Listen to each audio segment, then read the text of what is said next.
მოგესალმებით ძვირფასობა კატეველებო. მე გიგო ვარგობიჩე, ჩემი საავტორო გადაცემით დიდი გარღვევა.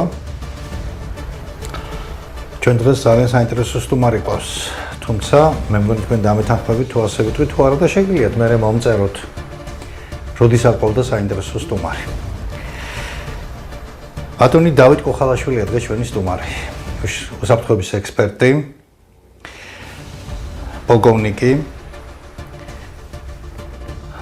კავკასიის საერთაშორისო უნივერსიტეტის და საქართველოს ტექნიკური უნივერსიტეტის პროფესორი. უზარმაზარი გამოცდილებით, პრაქტიკაში მოღვაწეობით, თეორიული ცოდნით. მოგესალმებით, ბატონ დავით. მოგესალმებით. მადლობას მოგახსენებთ, მართლა უღრმესი მადლობა რომ ჩემი სტუმარი ბრძანდებით დღეს. სიმართლე გითხრათ, გამოგიტყდები და დიდი ხანია თვალი მაგ დადგმული, ასე ვთქვათ, თქვენნაირ რესპონდენტზე, მაგრამ რაღაცა მიზეზთა სხვათა გამო გაგვიჭიანურდა შეხვედრა. დღეს შევხვდით და ვსაუბრობთ იმ პრობლემებზე, რომელიც თითოეულ გონიერ ჩვენს მაყურებელს და გონიერ ქართველ საქართველოს მოქალაქეს აწუხებს. რა აწუხებს? უამრავი რამ. პრაქტიკულად ბატონ დავით დამეთანხმებით, რომ საქართველოს 32 წელია დამოუკიდებლობის აღმართზე შედგა, მაგრამ მთელი პრობლემა არის მაგრამში. რა მივიღეთ? მოდით ახლა ესეთნაირად დავსვამ კითხვას.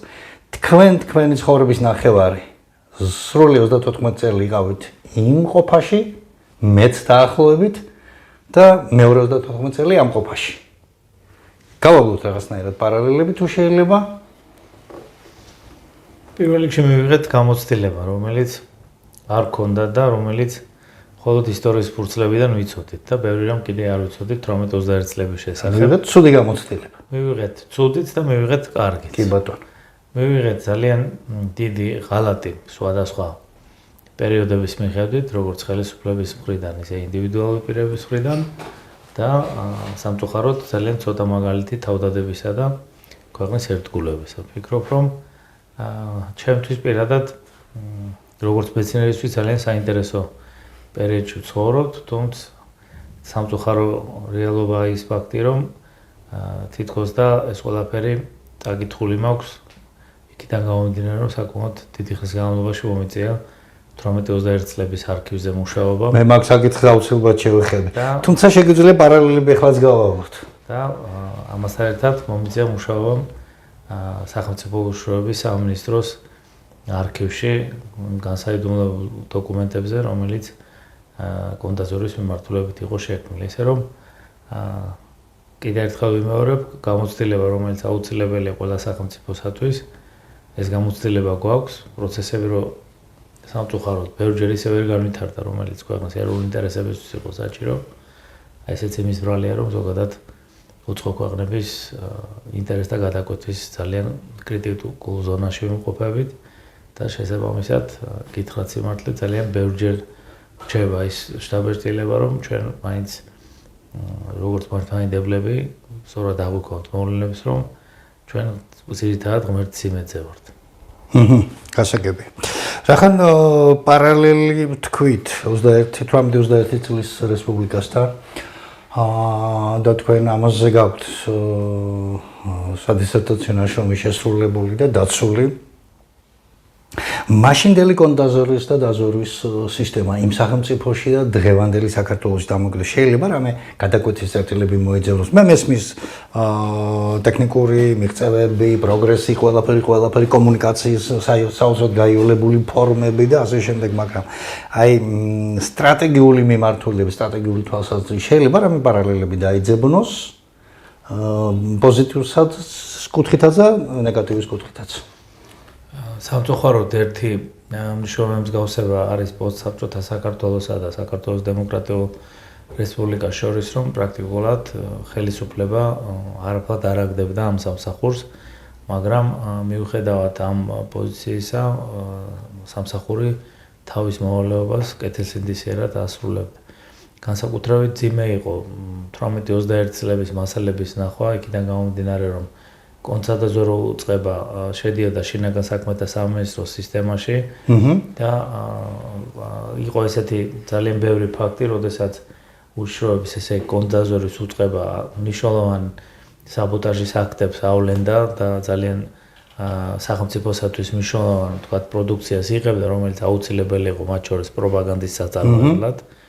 ჩვენ და სამწუხაროდ, როდესაც ის შინაგან საქმეთა სამინისტროს სასაწყობო ფარჩი ხდებოდა, პრაქტიკულად აბსოლუტურად უმრავლესი ნაწილი იკარგებოდა და სახელმწიფო ამას ვერ იყენებდა. იყო ძალიან დიდი, გითხრათ სიმართლედ, დღესაც არა ვარ ჩვენ იმ დონეზე. იმ დონის სპეცოპერაციები ტარდებოდა, მაგრამ ყველაფერი ეს დამოკიდებული იყო იმაზე თუ რა ტიპის ხელმძღვანელობა ყავდა ამ უწყებას და მინდა გითხრათ ერთი რამ, რომ ძალიან ბევრი მაგალითია არქივში დაცული, სადაც მაღალი რანგის თანამდებობის პირები უშუალოდ მონაწილეობდნენ ამ ოპერაციებში, რაც ჩვენ და სამწუხაროდ ჩვენ სინამდვილეში უკვე პოსტსაბჭოთა საქართველოში პრაქტიკულად არ გვხვდება თანამდებობის პირთა აბსოლუტურ უმრავლესობას გონია რომ პროცესები იმართება კაბინეტებიდან და ყველაზე ცუდი რაც არის საკადრო პოლიტიკა. საკადრო პოლიტიკა იმ პერიოდშიც ძალიან ცუდი იყო და ვფიქრობ რომ პოსტსაბჭოთა სივრცის საკადრო პოლიტიკაც პრაქტიკულად იმ გამოწვევებთან რომელიც წინაშედაც ქვეყანა იმ საფრთხეებთან რომელიც წინაშედაც ქვეყანა იდგა პრაქტიკულად არ იყო შესაბამისი. ეს იმას ნიშნავს რომ რეალურად როგორც იმ 3 წლის განმავლობაში ისე დღესაც მათ შორის თანამედროვე ეტაპზეც ამ 30 წელზე მეტია თითქმის ქვეყანა მუდმივად არის პოლიტიკური და სამხედრო და ეკონომიკური დესტაბილიზაციის ზღვარზე. ეს იმას ნიშნავს რომ როდესაც არსებობს უფრო მაღალი დონის გამომწვევები და ეროვნული საფრთხეების სისტემა არ არის ორგანიზებული ამ საფრთხეების იდენტიფიცირებული საფრთხეების შესაბამისად პრაქტიკულად ეს იწვევს ხოლმე ზუსტად იმ პროცესებს რაც ჩვენთან განვითარდა. დააკვირდით სახელმწიფოს რომელიც პოსტსაბჭოთა საქართველოს რა ტიპის რყევები აქვს გადატანილი, დამერწმუნეთ რომ ერთ-ერთი ნორმალური ქვეყანა, მათ შორის სტაბილური განვითარების მქონე ქვეყანა ამ გამოწვევებს და ამ საფრთხეებს ვერ გაუძლებდა. ორჯერადი სახელმწიფო გადატრიალება ქვეყანაში მომხდარი, ერთი სისხლიანი, ერთი უსისხლო, ორჯერადი საომარი მოქმედებები ქვეყნის შიგნით, ტერიტორიული მთლიანობის დარღვევა სისტემატურად გამორჩეული და მათ შორის სასაზღვრო ეგრეთ წოდებული სასაზღვრო ზონის მუდმივად გადმოწევით, ესე იგი, მცოცავი ანექსიის პირობებში. ეს არის ტერორისტული აქტები მაღალი რანგის თანამდებობის პირებზე, მათ შორის საქართველოს პრეზიდენტზე. გვაქვს შემთხვევა და მაინც მე ესე ვთვლი ყოველ შემთხვევაში შემოსაზრება ესეთია, რომ საქართველოს ყოფილ პრეზიდენტზეც ანალოგიური მოქმედებაა განხორციელებული ტერორისტული აქტი. თუმცა ჩვენი სამართალდამცავები ამ შემთხვევაშიც ვერ აღმოჩნდნენ სათანადო სიმაღლეზე, უფრო სწორად დარწმუნებული ვარ და ძალიან ბევრს ვიცნობთ იმ პერიოდშიც თანამშრომლებს, მათ შორის მაღალჩინოსნებს, მათ ჰქონდათ უნიკალური ინტელექტი ამ საგამოძიებო პროცესისა, რომ ყოფილიყო ქვეყნის პოლიტიკური პირის პოლიტიკური ნება, მე ვფიქრობ, რომ გამსახურდია გარდაცვალების ფაქტის გახსნა შეიძლებოდა. და მოგიყვანთ ერთ ანალოგიას, როდესაც ჩვენ გავხდით დამოუკიდებლები, ძალიან ახლო პერიოდში იყო გარდაცვლილი, მოკლული უпроსორად ტერაქტი იყო განხორციელებული ილია ჭავჭავაძეზე. ჩვენ დღემდე სხვადასხვა მათ შორის ბევრი მონოგრაფია გამოიცა, ძალიან ბევრი სტატია მიეძღვა ამ თემას, მაგრამ რეალურად ჩვენ არ ვიცით რა პროცესებთან მქონდა საქმე ილიასთან მიმართ. სიგრუმისეულად და დეტალურად, თორე თითქოს გამოძიებულად ითვლება. ისიც ძალიან გვია. ნახეთ 1918 წელს, როდესაც საქართველოს დამოუკიდებლობა გამოაცხადა, ამ პერიოდში ცოცხალი იყო აბსოლუტურად ყველა ის ადამიანი, ვისაც ჰქონდა მნიშვნელოვანი ინფორმაციები, მათ შორის პოლიციის უფროსი, გამოძიებლები და შემდეგ, რომელთაც ჰქონდათ მნიშვნელოვანი ინფორმაციები, რომელთაც შეიძლებოდა ზოგადად რომ გამოკვეთილიყო ილიას მკვლელები.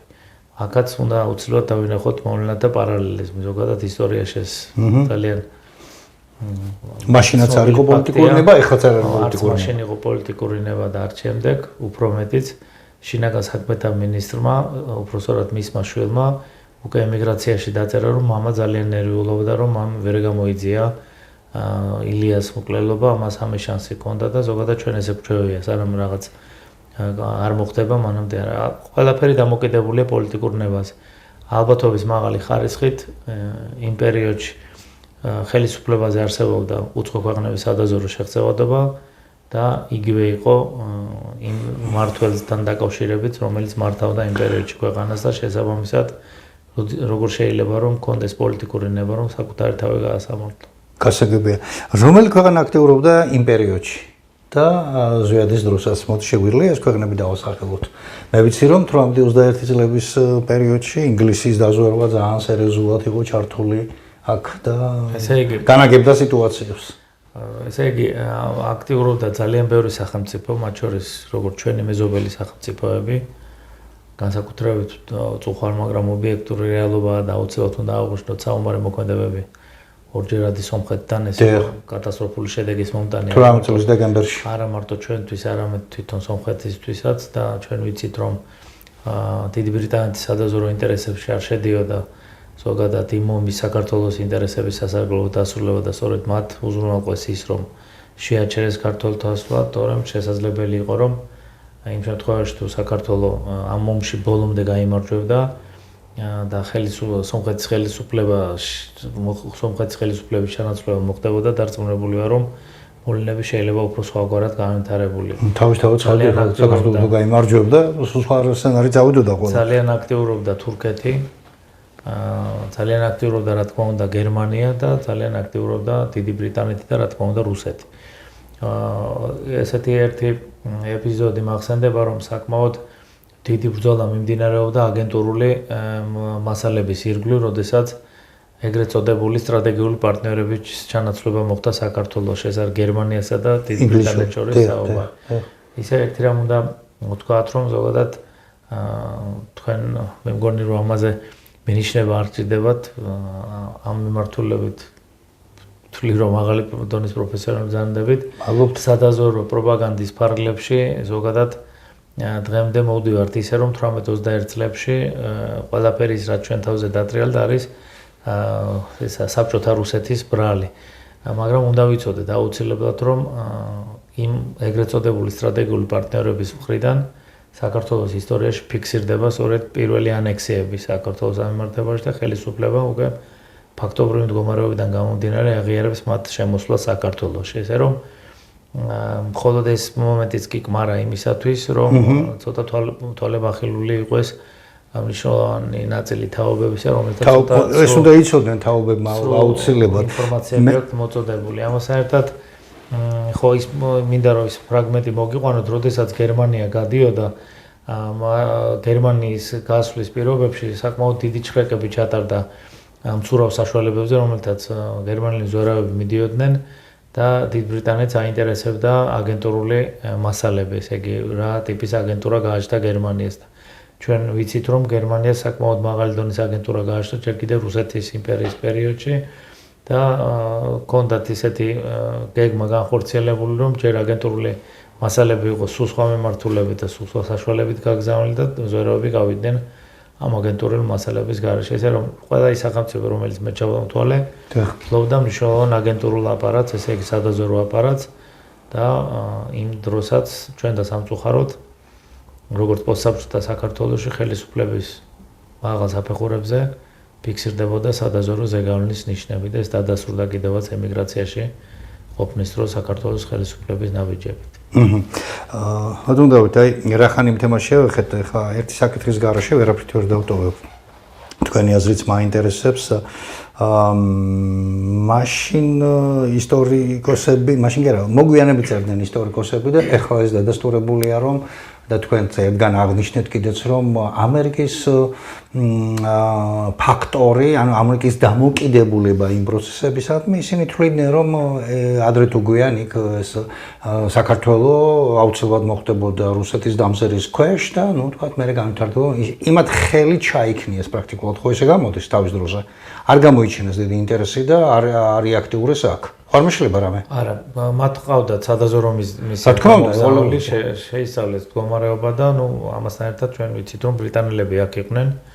მათ შორის მჭიდრო როგორც დღეს ან პრაქტიკულად ყავდათ თავიანთი ხალხი. პარტნიორი ვრცელდებოდა და მინდა გითხრათ რომ მაშინაც კი როდესაც დეკლარირებულად ჩვენ ვიყავით სტრატეგიული პარტნიორები დიდ ბრიტანეთთან ბრიტანელებს ჰქონდათ ესეთი პოზიცია რომ მათთვის მთავარი იყო რომ ყოფილიყო არსებულიყო რუსეთი და მათთვის სულ ერთი იყო ეს იქნებოდა წითელი რუსეთი თუ ეს იქნებოდა თქვა თეთრ დენიკინელთა რუსეთი. ამიტომ აი ამ პოზიციას განსაკუთრებული მნიშვნელობა ჰქონდა მაშინაც და ზოგადად ეს უნდა გავითვალისწინოთ დღესაც და ეს რომ რეალურად მათი ესეთი დამოკიდებულება არანაირად არ შეესაბამებოდა იმ სტრატეგიული პარტნიორობის ჩარჩოს, ეს ყველაფერი დადასტურდა 1921 წელს, როდესაც ჩვენ ერთად ლიგაში არ მიგვიღეს და რომ მივიღეთ, შესაძლებელია რომ ის პროცესები არ განხორციელებულიყო, რაც განხორციელდა საქართველოს და მიმართებაში.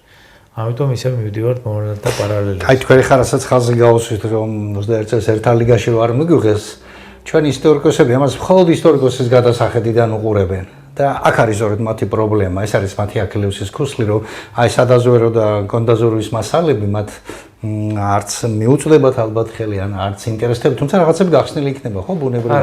ამიტომ ცალმხრივად მიდის ამ პროცესების შეჯამება, ხო, ისა შეჯერება და ვთქვათ, წყალში მოყვანა. აი თქვენ ახსენეთ ჩვენ სადაზვერო პროპაგანდა 21 წელთან დაკავშირებით, აი იმდენად თქვენ წარმოიდგინეთ რა დონის უმძიმეს პოლიტიკურ, ეკონომიკურ სამხედრო ვითარებაში იმყოფებოდა იმ პერიოდში ბოლშევიკური რუსეთი, მაგრამ ძალიან მაღალ დონეზე, მათ შორის ყოფილი რუსეთის იმპერიის სპეცსამსახურების თანამშრომლების გამოყენებით პრაქტიკულად ძალიან აქტიურ და წარმატებულ დაზვერვას ახორციელებდა ყველა ქვეყანაში.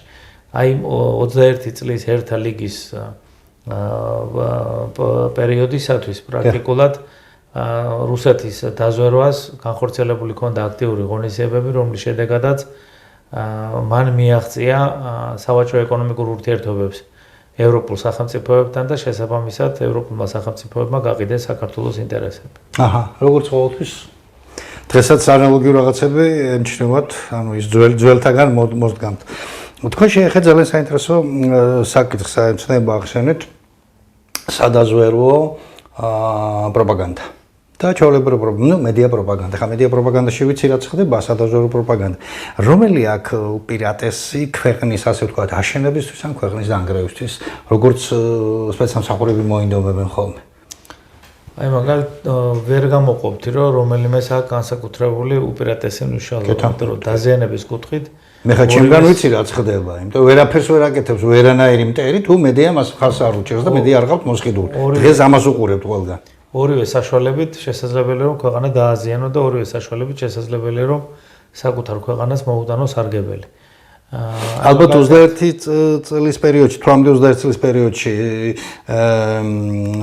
დაზვერვის პროპაგანდა უფრო მუშაობდა, ვინმე მედია არ იყო მაშინ ისე განვითარებული, თუმცა იყო ბევრი გამოდიოდა. სამწუხარო რეალობა უნდა გითხრათ, რომ მაშინ ძირითადად პრესაზე იყო ორიენტირებული და პრესა პრაქტიკულად უცხო ქვეყნების სადაზვერვო პროპაგანდის გამტარებელი იყო. მაშინაც ესე იყო და ამის დოკუმენტები არსებობს არქივში.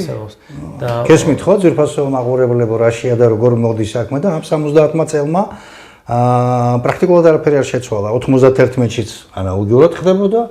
ეხლაც იგივე ხდება რუსთაველზე, ეს არის აი ილუსტრაცია პირდაპირ, მაგრამ ამას მივალთ ამ თემასთან ჩვენ. მე მქონდა ახლა შესაძლებლობა რომ ჩემს ერთ-ერთ დოქტორანტთან ერთად შეგვესწავლა უცხოური პრესა და შევისწავლეთ ბრიტანული და გერმანული პრესის მოქმედება საქართველოში. 21 წლებში და აღმოჩნდა რომ ბრიტანული პრესის დაფინანსება ხორციელდებოდა საქართველოს დემოკრატიული რესპუბლიკის დაფინანსებით.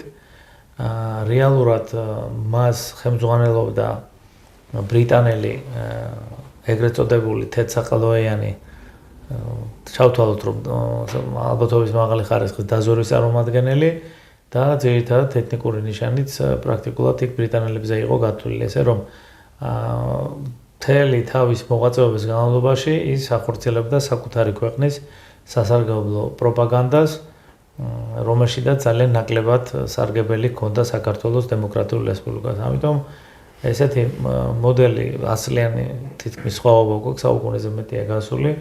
ვფიქრობ, რომ ესეთი მოდელი თანამედროვე ეტაპზედაც მოქმედებს. ამიტომ ყველგან იქ სადაც კი მასმედიის საშუალებაში მხარე შეიძლება დაფიქსირდეს ჟურნალისტების მხრიდან.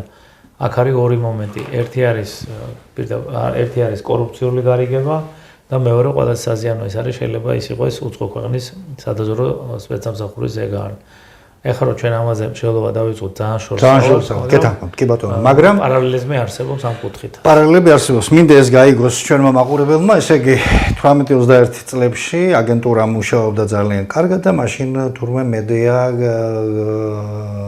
ინგლისური, ბრიტანული და გერმანულენოვანი ესე იგი ბრიტანელების ესე ინგლისურენოვანი ესა ბოლშევიკური რუსეთის, სომხეთის, აზერბაიჯანის და თურქეთის ყველა მუშაობდა საკუთარი ქვეყნის, ესე იგი, ინტერესების შესაბამისად, საქართველოს ინტერესების საზიანოდ.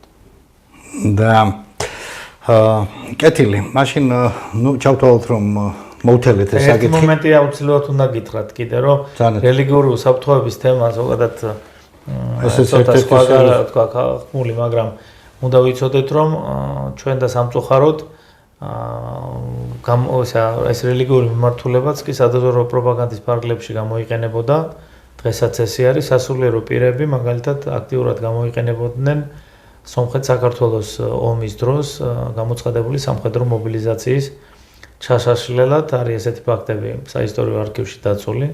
კონდაზვერის უწყებას ეს ყველაფერი გამოვლენილი აქვს და უფრო ყველაზე მძიმე რაც ყოველ შემთხვევაში ჩემთვის როგორც დარგის პროფესიონალისტვის იყო მძიმე აღსაქმელი და წასაკითხი გახდათ ის, რომ არამიანცის შენობა გამოიყენებოდა, ეხლა გვარი არ უნდა შემესალოს, თუ არ ვწდები, პოლკოვნიკი დოლუხანოვი იყო ესეთი სომხეთის დაზვერვის მაღალჩინოსანი, რომელიც თბილისში არამიანცის სახლში კრებდა სომხური ეთნიკური ჯგუფის წარმომადგენლებს საქართველოს წინააღმდეგ ომში მონაწილეობის მისაღებად და აქ ერთ-ერთი მნიშვნელოვანი სპეცოპერაცია წარმატებით დასრულდა, რომელშიც იმ პერიოდის კონდაზვერის უწყების მაღალჩინოსანი ხელმძღვანელობდა ამ ოპერაციას, ესე რომ ძალიან ცუდი ფაქტები გქონდა იმ პერიოდში და ვფიქრობ, რომ დღესაც არ გვაქვს ძალიან კარგი მდგომარეობა ამ კუთხით.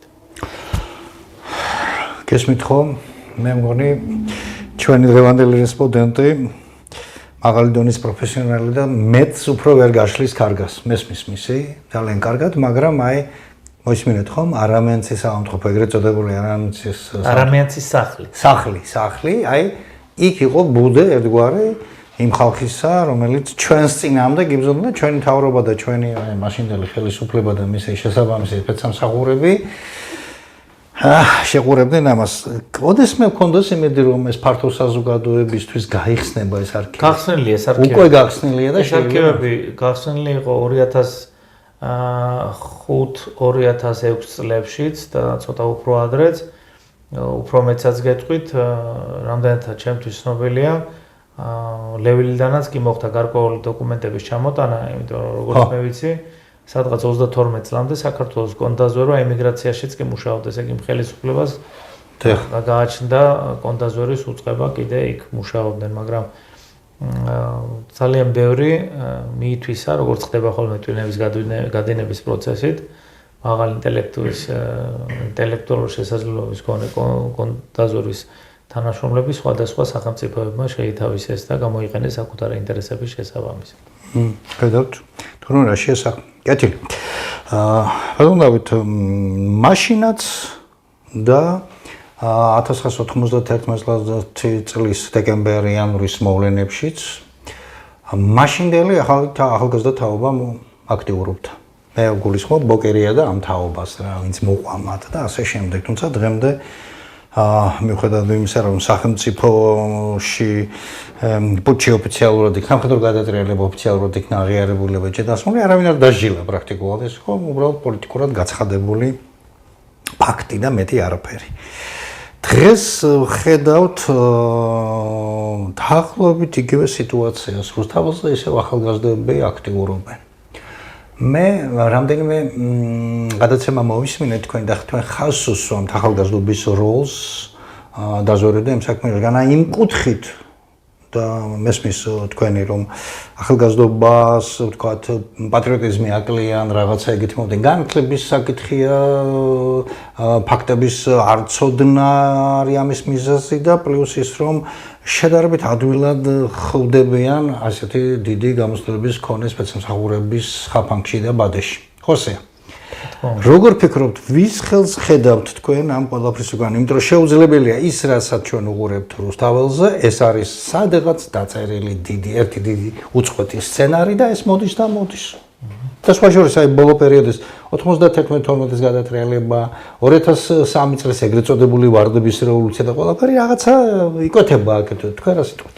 აი ნახეთ, მე მაინც მინდა შევეხო გამსახურდიას ხელისუფლების ძალადობა. დავიწყოთ. აქედან დაიწყო ყველა უბედურება საქართველოში. ყოველ შემთხვევაში დეკლარირებული კურსი იყო იმ ხელისუფლების, რომ ისინი უნდა განვითარებულიყო პროდასავლური მიმართულებით, კი ბატონო. ჩვენ რა მოვლენამ განვითარდა ქვეყნის შიგნით ვიცით, მაგრამ ერთი რამ აუცილებლად ნავიცოდეთ, რომ იმ პერიოდში ალბათობის მაღალი ხარისხით და დღეს გამოქვეყნდა უკვე განსაიდუმლოებული მონაცემები, თუ არ აიღეს ყოველ შემთხვევაში გარკვეული პერიოდი ჰქონდა შესაძლებლობა, რომ ეს მასალები მენახა, გამოქვეყნდა პრეზიდენტ კლინტონისა და ელცინის საუბრები, სატელეფონო საუბრები, რომლებიც თავის დროზე იყო დასაიდუმლოებული. თუ მას კარგად გავაანალიზებთ, ეს იმას ნიშნავს, რომ რეალურად რუსეთის პრეზიდენტზე განხორციელებული იყო სადაზვერვო შეღწევადობა. ეს იმას ნიშნავს, რომ რეალურად ამერიკის შეერთებული შტატების გააჩნდა ბერკეტები რუსეთის ხელისუფლებაზე ზეგავლენის მოსახდენად, მაგრამ ჩვენ და სამწუხაროდ არანაირი ბერკეტი ამერიკის შეერთებული შტატების ხელისუფლების მხრიდან გამოყენებული არ ყოფილა. კიდევ ერთი რამ უნდა ვიცოდეთ აუცილებლად, რომ ამერიკის შეერთებული შტატების ცენტრალური სადაზვერვო სამსახური აქტიურ კონტროლს ახორციელებდა გამსახურდიას და მის ხელისუფლების მიმართ. ესე რომ მხოლოდ საბჭოთა რუსეთი არ აკონტროლებდა აქ ვითარებას, ინფორმაციული თვალსაზრისით ამერიკის შეერთებული შტატებიც ახორციელებდა სათანადო პროცესების შესწავლას. ამიტომ ვფიქრობ, რომ ჩვენ არ უნდა ისტორიული მეხსიერებიდან არ უნდა ამუშალოთ ეს ფაქტი, იმიტომ რომ ზოგადად სისხლსამართლს დანაშაული შეიძლება იყოს აქტიური ქმედებით ჩადენილი და შეიძლება იყოს უმოქმედებით. ამიტომ ყველაფერი რაც განხორციელებულია საქართველოს წინააღმდეგ განხორციელებულია ერთ სახელმწიფოს მხრიდან აქტიური ქმედებით და მეორე სახელმწიფოს მხრიდან თითქოს უმოქმედებით, მაგრამ ჩვენ ფაქტის სახეზე გვაქვს რომ საკმაოდ ძალიან უკან დავიხიეთ როგორც ქვეყანამ პროცესების განვითარების თვალსაზრისით, რომ არ ყოფილიყო გადატრიალება და შენარჩუნებული ყოფილიყო კონსტიტუციური წესრიგი, დარწმუნებული ვარ რომ 2003 წელს და დღეს არ ექნებოდათ არც ახალგაზრდებს და არც ძველგაზრდებს იმის სურვილი რომ მოეხდინათ სახელმწიფო გადატრიალება. არ გაქცეულიყვნენ აქედან. ვერ ნახავთ სოფლიო ისტორიაში სამხედრო გადატრიალებას. საკმაოდ 50 წლიანი პერიოდის ანალიზი მოგვიწია გარკვეულ პირებთან ერთად და ზოგადად ეს არის სტატისტიკა, რომ 50% წარმატებით დასრულდა სახელმწიფო გადატრიალება და 50% დასრულდა წარუმატებლად, სადღაც 800 შემთხვევაზე იყო გაკეთებული აქცენტი. არც ერთი ფაქტი არ მიმდინარეობდა და არ მიმდინარეობს უცხო ქვეყნების სადაზვერვო აქტივობების გარეშე. ამიტომ უნდა იცოდეს ყველამ, რომ ნებისმიერ ტიპის გადატრიალება, რაც უნდა მშვიდობიანი იყოს ის, მიმდინარეობს უცხო ქვეყნების ინტერესების შესაბამისად და აქ ჩვენი ინტერესები არის ნაკლებად გათვალისწინებული. გასაგებია. ეს აქსიომაა ხა თქვენ რაც ბრძანეთ. მაგრამ არ ესმით ეს დღესაც. ნახეთ, აქსიომა არის თქვა იმ ადამიანებისათვის, ვისთვისაც ზოგადად მოვლენათა განვითარება არის ცნობილი. თუ რა შეიძლება მოყვეს, მაგრამ ნახეთ თქვენ მე შემეკითხეთ ახალგაზრდებზე. ზოგადად ეს პრობლემა არ არის მარტო საქართველოს მიმართებაში, ეს პრობლემაა ყველა სახელმწიფოს მიმართებაში.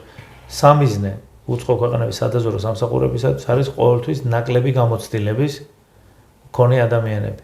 აქ არ არის ინტელექტზე საუბარი, შეიძლება ადამიანს გააჩნდეს ინტელექტი, ახალგაზრდებზე მაქვს საუბარი, მაგრამ მათ არ გააჩნიათ გამოცდილება და სათანადო ცოდნა, როგორც თუ რა არის სახელმწიფო, რა დამაზიანებელი შედეგები შეიძლება მოუტანოს სახელმწიფოს გადატრიალება, როგორ ხდება გადატრიალება, როგორ ხდება მისი დაფინანსება, როგორ ხდება სადაზვერვო პროპაგანდა, როგორ ხდებიან ახალგაზრდების სამიზნე, აი ესენი ამათვის არის უცნობი და შესაბამისად ეს არის ყველაზე მეტი მოწყვლადი ფენა. დანარჩენი უკვე რაც შეეხება, როდესაც იქ ვხედავ ჩვენ უკვე გამოცდილების მქონე ადამიანებს, ეს არის პრაქტიკულად ეგრეთ წოდებული დივერსიული ჯგუფი, ესე დავარქვათ, რომელიც მიმართული არის პირდაპირ იმისკენ, რომ მოახდინოს ძალადობრივი დამხობა ხელისუფლების. მე მაინც ვფიქრობ, რომ სახელმწიფოს თუნდაც ამ ხელისუფლებას, რომელიც 2012 წლის შემდეგ მოვიდა, ცოტა სიღრმისეულად რო ეფიქრა, ის სამართლის კოდექსში უნდა შესულიყო მნიშვნელოვანი ცვლილებები, რომ აი ახალგაზრდებზე არ ვსაუბრობ ამ თუჩა, იმ ადამიანებს, რომლებსაც გააჩნიათ გამოცხადი გამოცდილება და მათ შორის, რომლებიც ხელისუფლებაში იყვნენ მოვლენილი, მე ვფიქრობ, რომ ისინი დღეს აუცილებლად სისხლისამართლებრივი დევნის ობიექტები უნდა გამხდარიყო. უკვე საშელებს უნდა იხდიდნენ, მაგრამ სამწუხაროდ ამაზე არ იზრუნა არც ამ ხელისუფლებამ და რომ გითხრათ, რომ დღესაც ძალიან აქტიური ბრძოლა მიმდინარეობს, ვთქვათ, საკანონმდებლო კუთხით და რაღაც პროცესებს მეცნიერულად ვწავლობ და იმის საფუძველზე ვიღებთ, ესეთ რაიმე არ არსებობს. სამწუხარო რეალობაა, თუ ჩვენ საკანონმდებლო უზრუნველყოფას არ გავაკეთებთ, მარტო ოპერატიული საქმიანობა ვერაფერს ვერ იზამს. აი იმ ოპერატიულ საქმიანობასაც ჭირდება მნიშვნელოვანი საკანონმდებლო ბაზა. დააკვირდით, ვინ არიან სამიზნეები, ძირითადად დისკრედიტაცია მიმდინარეობს სპეცსამსახურების და პოლიციური უწყებების. თქვენ ახსენეთ, ჩვენ ესე ვაანალიზებთ ხო გამსახურდიას დამხობას და ხელისუფლებაზე თქვათ ძალადობრივი დამხობის ცდელობას. როგორ შეიძლებოდა რომ სახელმწიფოს გამოპარვოდა ასობით ტონა ასაფეთქებელი ნივთიერების შემოტანა და რატო არ იყო იდენტიფიცირებული საფრთხეთ, რომ ნახეთ ის სურათი წარმოვიდგინეთ ერთად, როდესაც რამოდენიმე ის არის გაერთიანებული და ესეთი წრით უშვებს შტაუზდე კანონადა. მიხვდით? ესე იგი რატო ვერ არის იდენტიფიცირებული ის საფრთხე, რომ ესეთი ზოგადად ასაფეთქებელი ნივთიერებები სახელმწიფოში არ უნდა შემოდიოდეს. ცხადე.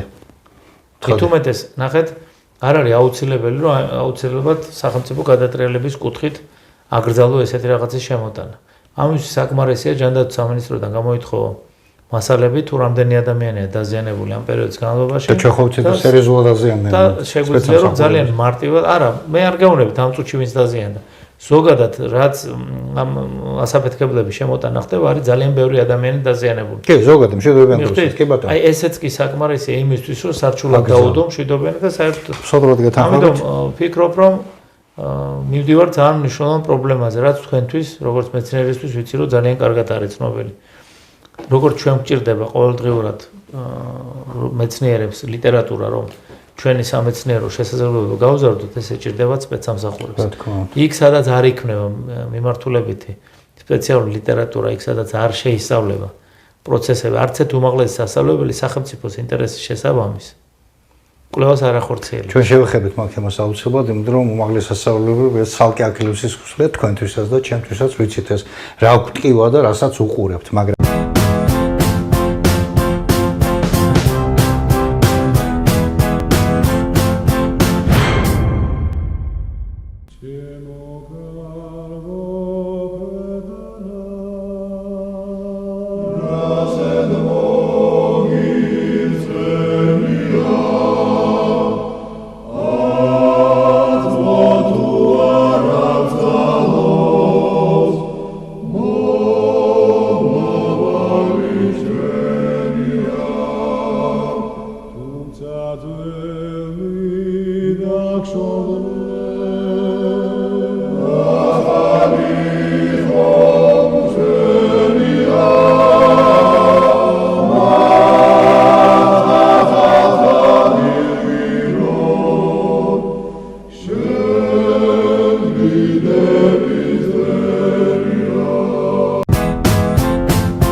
მოდით 91-12 წლის მოვლენებს დავუბრუნდეთ ისევ. მე ძალიან მწყდება გული, რომ საქართველოს დამოუკიდებლობის აქტზე ხელმომწერი ადამიანები დღეს იქ რუსთაველზე დგანან, მთელი გვარებს არ დავასახელებ, მაგრამ ვიცი ჩვენ ისინი ყველა და ხელს უწყობენ ნებით თუ უნებლიეთ, ანუ იმ უცხოური სცენარის განხორციელებასაც სხვაგან არის დაწერილი და რა თქმა უნდა საქართველოს სახელმწიფოს წინააღმდეგ.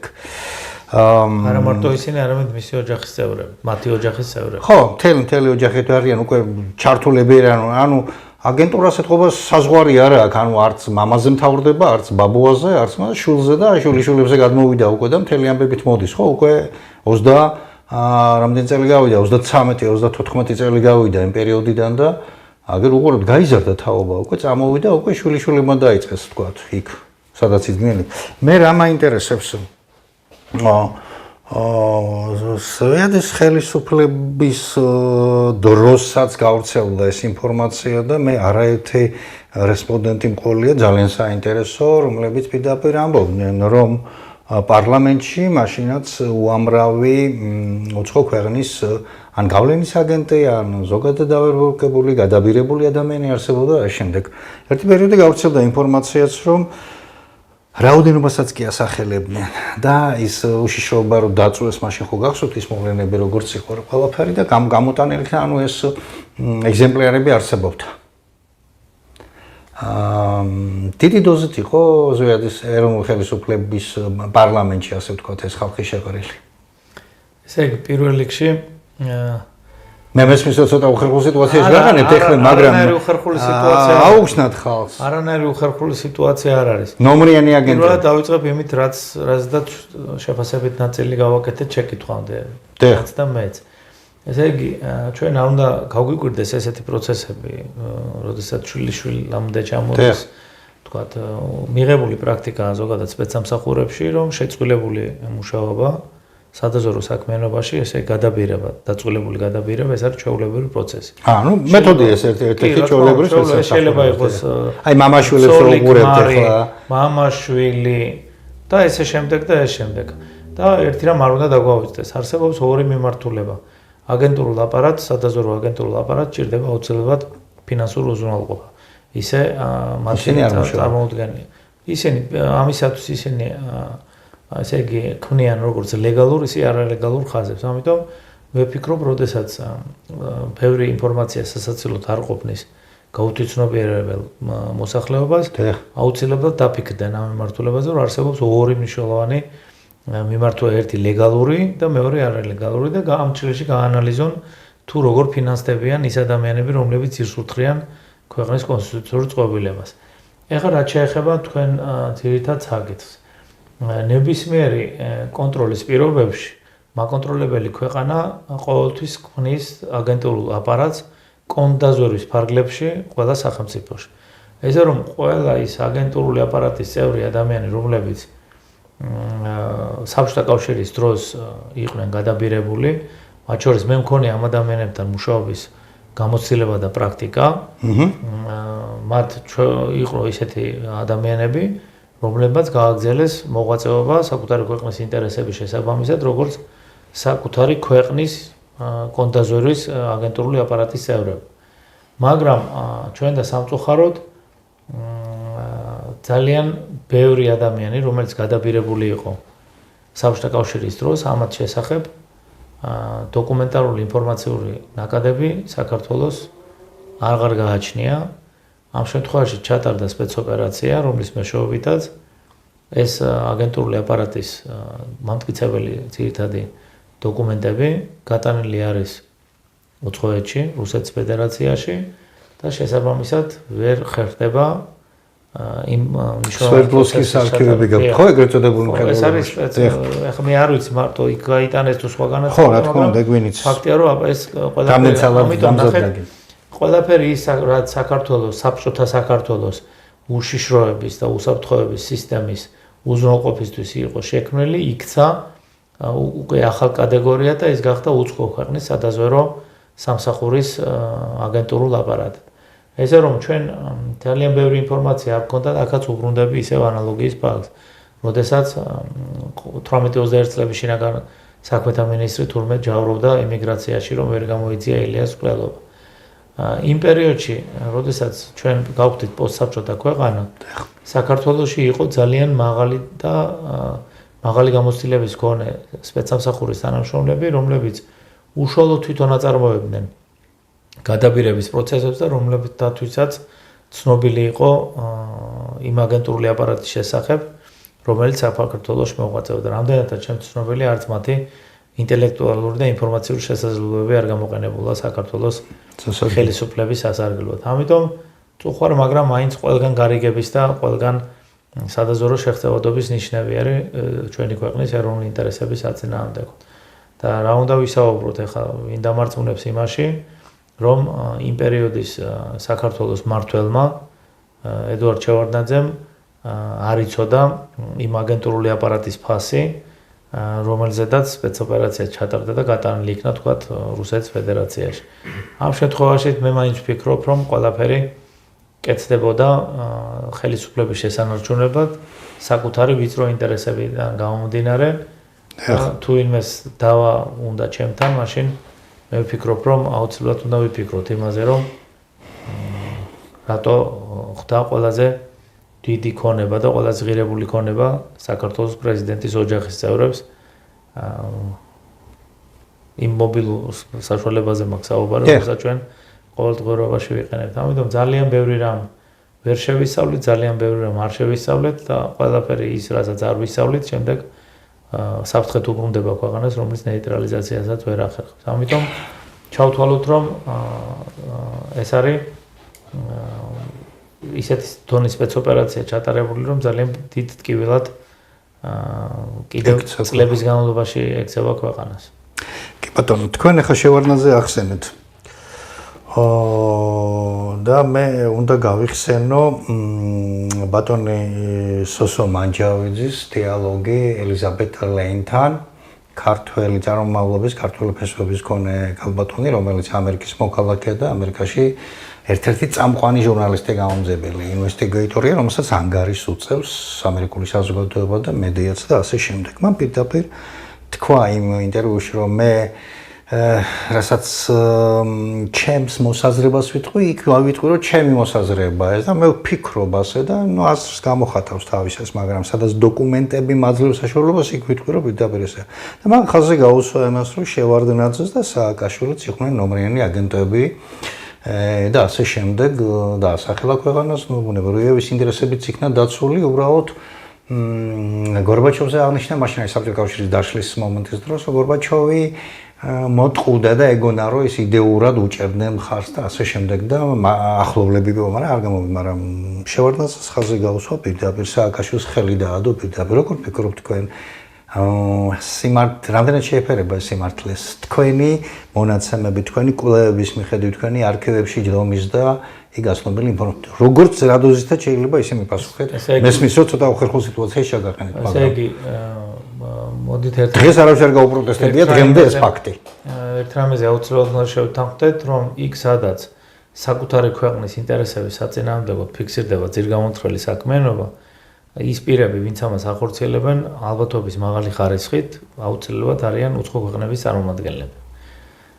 ეხლა რაც შეეხება უშუალოდ გადაბირების პროცესს, მე ზოგადად ესეთი შეფასებებისგან თავს ვიკავებ და ვთვლი, რომ არ უნდა გავაკეთო ესეთი ტიპის შეფასება, მხოლოდ ერთ მინიშნებას გავაკეთებ, რომ თანამედროვე ტექნოლოგიები და უშუალოდ გადაბირების პროცესი ფიქრობ, რომ იმ დონეზეა მისული, რომ არ არის აუცილებელი რომ დოკუმენტალურად თქვათ მოახდინო პირის გადაბირება. ახლა შესაძლებელია რომ ვიწრო რაღაც ინტერესებისათვის ქვეყანაში ხელისუფლების სათავეში ხელი შეუწყო კონკრეტული პირების ან პირთა ჯგუფების მოყვანას.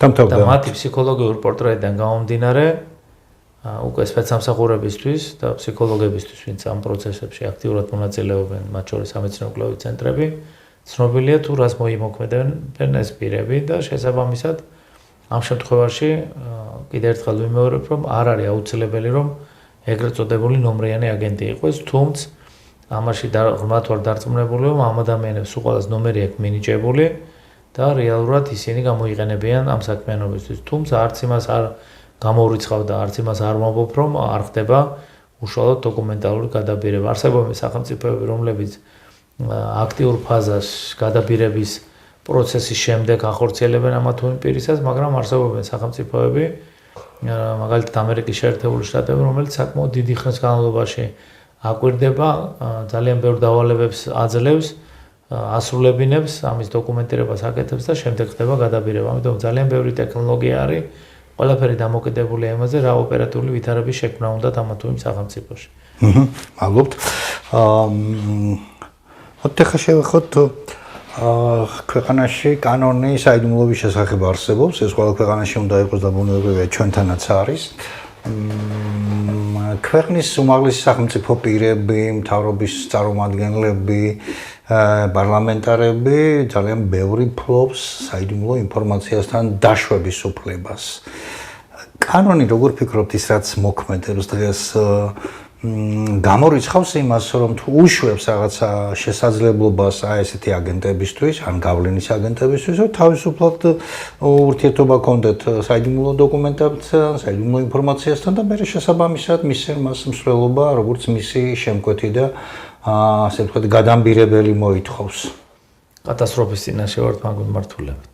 კატასტროფის წინაშე. მე მინდა ყურადღება გაგიმახვილოთ ძირფასო მაყურებელ ნახეთ ამ დონის პროფესიონალი ადამიანი როგორც თეორეტიკოსი და ესე პრაქტიკოსი ამბობს კატასტროფაში ვართ ამ მიმართულებით და მე ახლა კონტრკითხვა უნდა დავაბრუნო კატასტროფაში ეხლა უფრო ვარ თუ იგივე ზვიადის ხელისუფლებას დროს იქაც მაშინაც ბლომად იყო გაძეძგილი აგენტებით პარლამენტი ესე იგი ნახეთ ერთ-ერთ სატელევიზიო გადაცემაში დამიშვეს შეკითხვა ესეთი რომ რამდენი აგენტი შეიძლება იყოს საქართველოში ესე იგი არსებობს ეს რა ქვია შეიძლება არსებობდეს პირობითად ვიძახე 1000 აგენტი საქართველოში მაგრამ ამ სტატუსის გარეშე შეიძლება არსებობდეს 10000 20000 ადამიანი ეს არის რეალურად სადაზვერვო პროპაგანდას დაკომპლექტებული ადამიანები რომლებიც აღასრულებენ უცხო ქვეყნის ინტერესებს და ესეთი ადამიანები გამოიყენებენ ზოგადად იმ დესტრუქციის ორგანიზებებს ამას ჩვენ უყურებთ ჩვენ და სამწუხაროდ მაგრამ საიდუმლოების რეჟიმთან დაკავშირებით მინდა ერთი რამ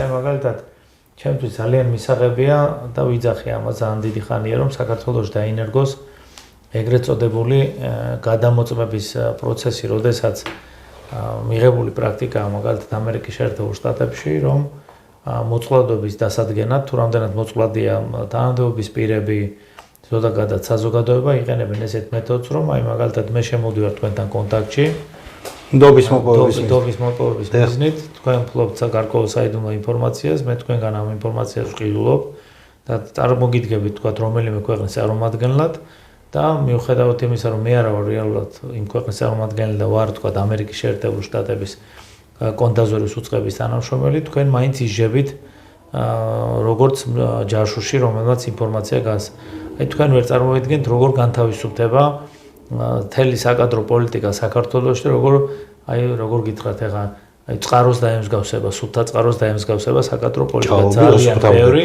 აი ეს მეთოდოლოგია რო გამოყენებული იქნა ძალიან ბევრი მათ შორის სპეცსამსახურებში, მათ შორის სხვადასხვა სახელმწიფო ვერტიკალზე ძალიან ბევრი ადამიანი პრაქტიკულად შეიძლება ვერ ვიხილოთ იმ ადგილზე და ისინი მოხვდნენ სასულიერების დეპარტამენტში. ამიტომ რაც მალე დანერგავს გონიერი ხელისუფლება ამ პროცესს ვფიქრობ რომ საკადრო პოლიტიკაში ჩვენ გვექნება ნაკლები ჩავარდნები. ახლა საოცარი რაღაცა ბრძანეთ. ესე იგი გამოდის რომ ამის პოლიტიკური ნება არა აქვს, თქვენ მიწოდებული გაქვთ ინფორმაცია, სპეციალისტები ალბათ ეუბნებიან ამას და არ არის პოლიტიკური ნება ამის განხორციელების?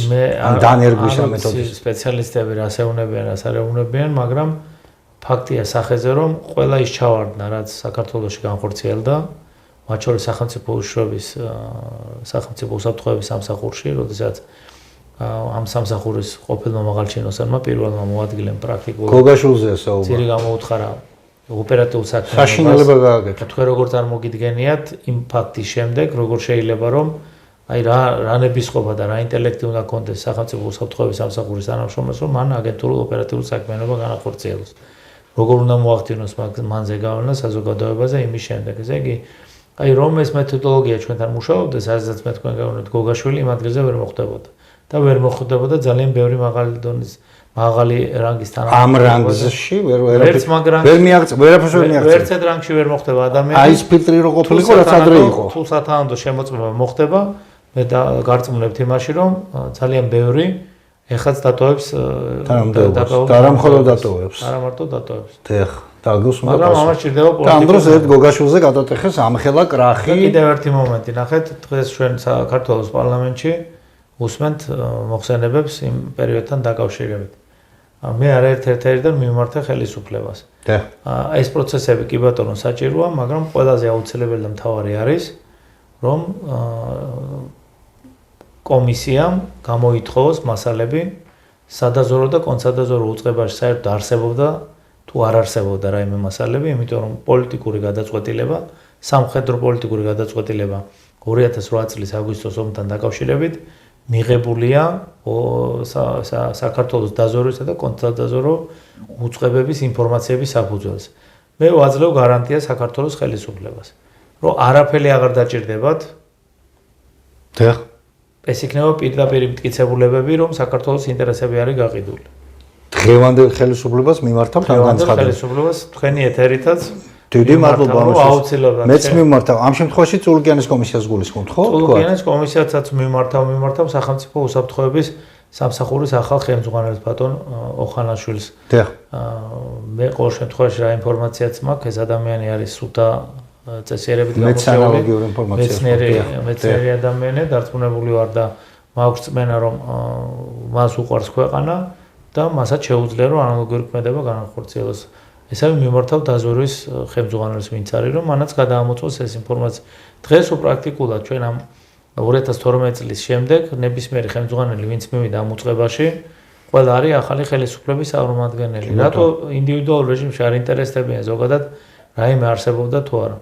იმ შემთხვევაში თუ რა ვერსიაც მე გამაჩნია, რომ რეალურად დაფიქსირდება იმ ხელისუფლების პირობებში ტერორისტული ორგანიზაციისთვის დამახასიათებელი საქმიანობა, გულისხმობა, აღურიცხავს საქმიანობას, რომ ნებისმიერი ქმედება აუცილებლად აღრიცხული, დოკუმენტირებული და ხელმოწერილი უნდა იყოს ყველა თანამშრომლის მიერ, ვინც იკეთებდა. ამ შემთხვევაში არაფრის პრობლემა უკვე სახელმწიფოს არ აქვს. საერთაშორისო არენაზე და ქვეყნის შიგნითაც ძალიან მარტივად მომწიფდება საზოგადოებრივი აზრი მასეთ, რომ რეალურად იმ მმართველ რეჟიმს, რომელიც მართავდა ქვეყანას და იმ პირებს, ვინც ამ პროცესებში მოჩარეული ზოგადად საერთოდ აეგზავნოთ არა მარტო არჩევნებში მონაწილეობა, საარჩევნო ხმის უფლებაც კი უნდა ჩამოერთვათ. აბსოლუტურად გეთანხმებით. ეს გასაკეთებელია. ქალბატონო თეა, მეც როგორც პუბლიცისტი და მედიალოგი მოგმართავთ, კარგ საქმეს აკეთებთ იქ, მართალია გვიან, მაგრამ ეს აუცილებელია. აგერ დარგის დიდებული და ერთ-ერთი გამორჩეული და სუფთა პროფესიონალი მოგმართავთ და გეუბნებათ რა უნდა გააკეთოთ და როგორ, ასე რომ მე ვთხოვ კომისიის წევრებს, რომელთა დიდი ნაწილი მე ძალიან კარგად მიცნობს ჩვენი ასე ვთქვათ წარსული წლებიდან გამომდინარე, იმიტომ რომ ერთი თაობა ვარ პრაქტიკულად, ერთად მოვაწევთ, ერთად უყურებთ და ყველაფერი ვიცით საქართველოში. მოусმინეთ ამ პროფესიონალს, ან მიიწვიეთ, გამოუძახეთ, კითხეთ და მზად არის, ხო? ხო ხართ მზად? ბატონო დავით, პრობლემას მე ვერ ხედავ. მე ხო, რა თქმა უნდა, ქვეყნის ინტერესებია და ეს ყველა ვარიანტში არის გასათვალისწინებელი. ესე იგი მძიმე სიტუაცია იმაზე უფრო, ვინემ თქვათ, იგივე ამ 30 წლის მანძილზე მომხდარი მოვლენების დასაწყისში იყო, ხო? დღეს, ანუ იმ დონეზეა უკვე შემოსული. თქვენ ერთგან აღნიშნეთ, რომ მართალია ამერიკის შეერთებულ შტატებში ჩვენს, რა ვიცი, სტრატეგიულ პარტნიორს თუ უკვე ყოფილ სტრატეგიულ პარტნიორს ვერ გავარკვიეთ ჯერ როგორ არის, მაგრამ აი რაღაცა გადარჩევის პროცესია, ხო, ქვეყანა რაღაცა ვექტორი იცვლება თითქოს. მაგრამ ამ ვექტორზეც ვისაუბრებთ და თქვენ ბრძანეთ რომ ამერიკის შეერთებულ შტატებს საქართველოში ბაზები არ ქონდათ, მაგრამ ისინი ძალიან დიდი დოზით იყვნენ წარმოდგენილი თავდაცვის სამინისტროშიო. თესაყალოენების სახით, ეგრეთ წოდებული მრჩევლების სახით და ესეთი ტიპის მრჩევლები ზოგადად წარმოადგენენ იმ ქვეყნის, საიდანაც კუთვნილების სახელმწიფოს სადაზვერვო ინტერესების გამტარებლებს. ამას საერთოდ ჩვენ არ უნდა დაგვავიწყდეს, რომ ის გრანდიოზული შენობა, რომელიც დგას საქართველოში, თბილისში, დიღომში, თავისი მოცულობით, თავისი რეჟიმით, თავისი აგებულობით წმინდა სადაზვერვო ფუნქციის მატარებელი არის. და ერთი რამ საზოგადოება მე სტუდენტებს ყოველ შემთხვევაში ყოველთვის ვეუბნები, მანამდეაც სანამ უშუალოდ ლექციაზე მიდგება ერთი მნიშვნელოვანი თემა, რომელსაც განვიხილავთ, ეს გახლავთ დიპლომატიური დაზვერვა და ვეუბნები, რომ ნებისმიერი საერთოს ნებისმიერი წარმომადგენელი შესაძლებელია წარმოადგენდეს იმ ქვეყნის სადაზვერვო სამსახურის თანამშრომელს და ამიტომ განსაკუთრებული სიფრთხილე მართებთ უმაღლეს სასწავლებლების ფლობელებს, რექტორებს, რომ რეალურად ყველაფერი უნდა გაკეთდეს იმისთვის, რომ უნივერსიტეტები არ გამოიყენებოდნენ უცხო ქვეყნის დიპლომატიური კორპუსის სადაზვერვო პროპაგანდის საყრდენად. ამიტომ ანუ არ შეუშვან აუდიტორიებში ესეთი ხალხი, ეგრეთ წოდებული ტრენინგების თვალსაზრისით. შეშვებით უნდა შეუშვან, მაგრამ არ უნდა მიცენ საშუალება რომ მათ განახორციელონ სადაზვერვო პროპაგანდა.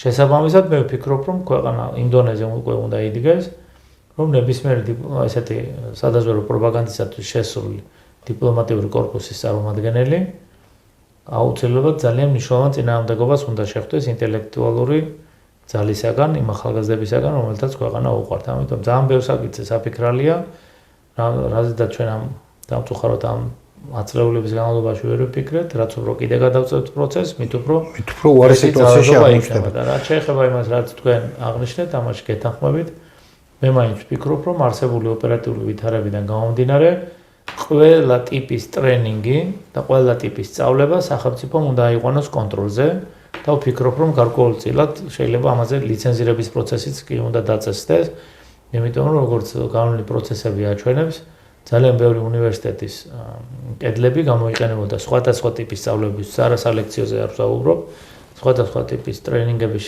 ჩასატარებლად, რომელიც პირდაპირ მიმართული იყო ქვეყნის კონსტიტუციური წყობილების ძალადობრივი რღვევისაგან. ამას მე არ ვსაუბრობ, ამას თქვენ არ საუბრობთ, ეს არის ოფიციალური განცხადება SUS-ის, ესე იგი ეს არის ამ ხელისუფლების განცხადება. შეგვიძლია დავასახელოთ ეს უნივერსიტეტები. SUS ჰქონდა დასახელებული თავის დროს. კი, იყო რამოდენიმე უნივერსიტეტი და მაგრამ მაინც ვფიქრობ, რომ ძალიან ნაკლებობით იყო გამორჩეული ეს სია. თუ იმას გავითვალისწინებთ იმ მასშტაბებს, რაც ჩვენ უკვე გადავიარეთ, ყოველ შემთხვევაში მე ამის სურვილი მაქვს, რომ ეს ყველაფერი გადავლილია. ჩვენ ხვდებოდით პროპაგანდისტებს, არა ლექტორებს, რომლებიც ცოდნას აწვდიან მოსწავლეებს, სტუდენტებს, აგენტებს და ასე შემდეგ. ჩვენ ხვდებოდით ჯავშური გამოცდილების მქონე, ან შესაძლებელია ჯავშობის რანგში ყოფნისას, ან ამ რანგის გარეშე, მაგრამ უცხო ქვეყნის სადაზვერო პროპაგანდის გამტარებელ ძალიან ბევრ პროფესორს, რომელიც პრაქტიკულად სამსხვერპლოზე მიდენიდა ახალგაზრდა თაობას. ჩვენ უნდა ვიცოდეთ და ახალგაზრდებმა მინდა განსაკუთრებით იცოდნენ ის, რომ ისინი წარმოადგენენ ამ ქვეყნის მომავალს და მათი უპირველესი მოვალეობა არის ინტელექტუალური განვითარება, რომ მათ შეძლონ ამ ქვეყნის დაცვა. ამ ტიპის გამოსვლები და ამ ტიპის მოქმედებები, რასაც ჩვენ უყურებთ, არ არის პერსპექტიული, რომ ამას პერსპექტივა ქონოდა, მაშინ ის დასრულდებოდა იმ შედეგით, რაც უკვე ორჯერ დასრულდა საქართველოში. ეს არის გამსახურდია ძალადობრივი დამხობა და შევარდნაძის ძალადობრივი დამხობა. ამიტომ უნდა ერთი რამ გავითვალისწინოთ, რომ ჩვენ ვართ ის ქვეყანა, რომელსაც არ აქვს იმის უფლება, რომ ესე მარტივად საკუთარი ქვეყნის ინტერესები მოქალაქეებმა, საკუთარმა მოქალაქეებმა გაწირონ. ობიექტურ რეალობას თუ ვერ აღვიქვამთ, მოშტებით ძალიან ცუდ ციხში. არა თუ არ გვაქვს კატეგორიულად არ გვაქვს ამის უფლება, რომ ეს დაუშვათ ყველა ვარიანტში. მე მესმის ხა თქვენ მაინც არ დაასახელეთ, თუმცა განსაკუთრებით სწორად თომახსოვს იქ იყო რამდენიმე უნივერსიტეტი დასახელებული, ილიაუნის საერთოდ თავში დგას ამ ყველაფრის და მე მგონი რომ უნივერსიტეტი არ არსებობს. რომელი? უნივერსიტეტი არ არსებობს საქართველოში, სახელმწიფო თუ კერძო, სადაც მაღალი დონის პროპაგანდირება არ ხდებოდა, რომელიც საუბრობ იმ პროპაგანდაზე, რომელსაც ქვია სახელმწიფოს წინააღმდეგ მიმართული ქმედება. პირდაპირ მოუწოდებენ ლექტორები, ცნობილია ეს ყველაფერი. არ შევდივარ მიტინგზე ვარ და მოდით იქ. არ ვსაუბრობ ხელისუფლების საწინააღმდეგო პროპაგანდაზე. მე ვსაუბრობ სახელმწიფოს პროპაგანდაზე. მეც მანდა ვარ აბსოლუტურად. სახელმწიფოს, ისინი საკუთარ სამშობლოს და ქვეყანას როგორ ყავენ, ამას არ ფიქრობენ და სხვა შორის მეც ხომ აქვს სტუდენტებთან ურთიერთობა და ვკითხე ჩემს სტუდენტებს გარკვეულ ნაწილს, რომლებიც იქით იყვნენ და რომ ვკითხე, აი თქვათ, კარგი თქვათ. მიაღწიეთ რაღაცა შეესვალოთ რაღაცა. ვინ მოკავთ? თქვენ ხო არავინ არ მოგიყვანთ, თქო. ვინ ისევ ისინი მოკავთ, ხო? წინა რეჟიმი და ასე შემდეგ. მე ხლა ერთი რაღაცა მინდა დეტალი გავიხსენო. ჩემი გადაცემის დიდი გარღვევის ერთ-ერთი სტუმარი იყო ბატონი გელა ხუციშვილი, თქვენ მას კარგად იცნობთ. და ასეთი საინტერესო დეტალი ადრეს ქონდა მოყოლილი, მე გადაცემაშიც გაიმეორა ჩემთან. საზღვრის დაცვის დეპარტამენტში რომ მუშაობდა იმ პერიოდში, ანუ 90-იან წლებში, იმ დეპარტამენტშიც იყო მიჩენილი ამერიკისგან, ამერიკის მხრიდან ეგრეთ წოდებული მრჩევლის სტატუსით, მაგრამ ყველა ხო ვიცით ვინც არიან და როგორც არიან. სხვა შორის იმაში რა ქვია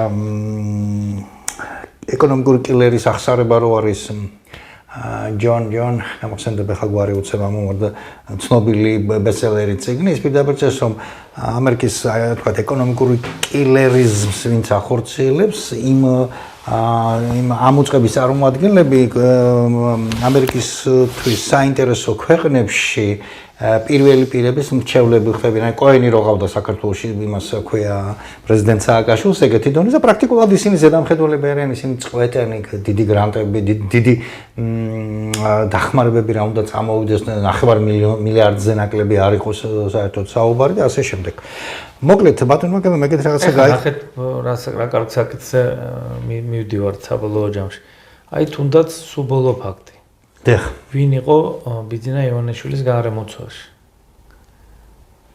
რომლის სპეცოპერაციით გაყვანა მოხდა საქართველოს. დიახ, რა ხმა უნდა, ბაჭიში.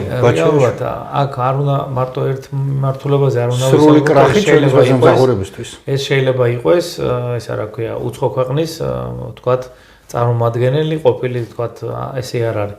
შესაძლებელი იყოს ჩვეულებრივი და აი მაგალითად რომის ერთ-ერთ რომის პაპთან სადაზვერო ფუნქციისთვის შეარჩიეს მასთან ყველაზე ახლოს მყოფი ადამიანი, რომელიც აღვიძებდა მას, რომელსაც საკვები მიქონდა და ეს შემდეგ. ესე რომ ყველა მიმართულებით სიფხიზლე არის აუცილებელი და ვფიქრობ, რომ ყველა სამსახურის კრახია ის, რაც განხორციელდა საქართველოში. კიდევ კარგი, რომ მხოლოდ ის მოხდა, რაც მოხდა. და სხვა დამაზიანებელი ბიზნესთვის არ იქნა გამოყენებული. მე არაერთ ეთერში აღვნიშნე, რომ ბიძინა ივანიშვილის ლიკვიდაცია ეს იქნება პრაქტიკულად ამ ეტაპზე ძალიან მასშტაბური იმ ტიპის არეულობის საფუძველი საქართველოში, რომელიც პრაქტიკულად შევთვალოთ, რომ საქართველოს დამოუკიდებელი აღარ იქნება. ჩამოშლის ქვეყანას პრაქტიკულად, მაგრამ მე ეხლა მაინც მახსოვს რომ რაღაც ამდაგვარი მუშაობა კი რა ძიება მიმდინარეობს, იყო მცდელობა რამდენად იყო იმპრესაში ინფორმაცია ამასთან დაკავშირებით. ხო, მაგრამ უკვე ამას აზრი დაკარგა, იქიდან გამომდინარე რომ მოწყვლადი მიმართულება ჩვენ ნახეთ როგორ არის დაუცველი საზღვარი. ნახეთ როგორ არის დაუცველი და პრაქტიკულად ამ ასეთი დონის, მაღალი დონის დანაშაულის ჩამდენი პირი საბჭოთა პერიოდში ამდღარი რაღაცა რომ მომხდარიყო, უწყების პირველი პირები დატოვებდნენ თუ არა ამ დეობას? თქვენ გახსოვთ ისა გერმანელი, როდესაც თავის კერძო დაჯდა და ამას კრემლის რამხელა რყევები მოყვა, ამან პრაქტიკულად არა მარტო უარყოფით საზოგადოებრივაზე გამოიწვია, პრაქტიკულად დაასამარა საბჭოთა სისტემის, თავდაცვის სისტემის უძლეველობა, რამაც სადაზვერო პროპაგანდისათვის განსაკუთრებული უპირატესობა მიანიჭა ამერიკის შეერთებულ შტატებს და დასა კოლექტიურ დასავლეთს და ამას მოყვა პრაქტიკულად ისა. მე მგონი რომ ამ მიმართულებით ჩვენთანაც გარკვეული ცვლილებები დაწყებული არის. არ ვფიქრობ ძალიან კარგი. კი, ვფიქრობ რომ ეს გადაადგილება ამასთან არის დაკავშირებული. მხოლოდ ის არის რომ რაც ოფიციალურმა პირებმა გააკეთეს. კეთილი, მე დავასრულებ იმ ფაქტს, რომელიც ვფიქრობ თქვენთვის საინტერესო იქნება. მოკლედ ამ ამერიკელ მრჩეველთან, საზღვრის დაცვის დეპარტამენტის ამერიკელ მრჩეველთან, ხელმძღვანელ მრჩეველთან, ბატონი გელა თქვა, ნორმალურ კონტაქტში იყო, სამსახურებრივად, მე რაღაცა ინტელექტუალური თვალსაზრისით აზრები გაიცვალა, რაღაცები, აჩვენა, კეთილი ურთიერთობა რაღაცები და ის მიხვდა, რომ ამ დარგში, საზღვრის დაცვის საკითხებში მას პროფესიონალი და პატრიოტი ადამიანი იჯდა წინ ბატონი გელას სახით.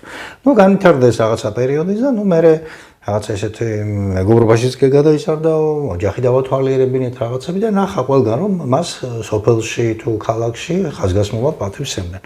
მოხდა მისი, თქვათ, შეცვლის პროცესი განხორციელდა, როცა გამოიწურა ვადა აქ ყოფნისა, რომ გავაცილეო, იმის წინ მითხრა დაახლოებით ეგეთი რაღაცა. მე ვიცი უკვე მისტერ ხუციშვილი თქვენ ვიმზადებით როგორ და მე გამომითხრა რომ იყო ერთ-ერთი სამსახურის ასე ვთქვათ სპეცსამსახურის წარმომადგენელი მიმართულებით და ჩვენი ამოცანა და დავალება არის ესეთიო.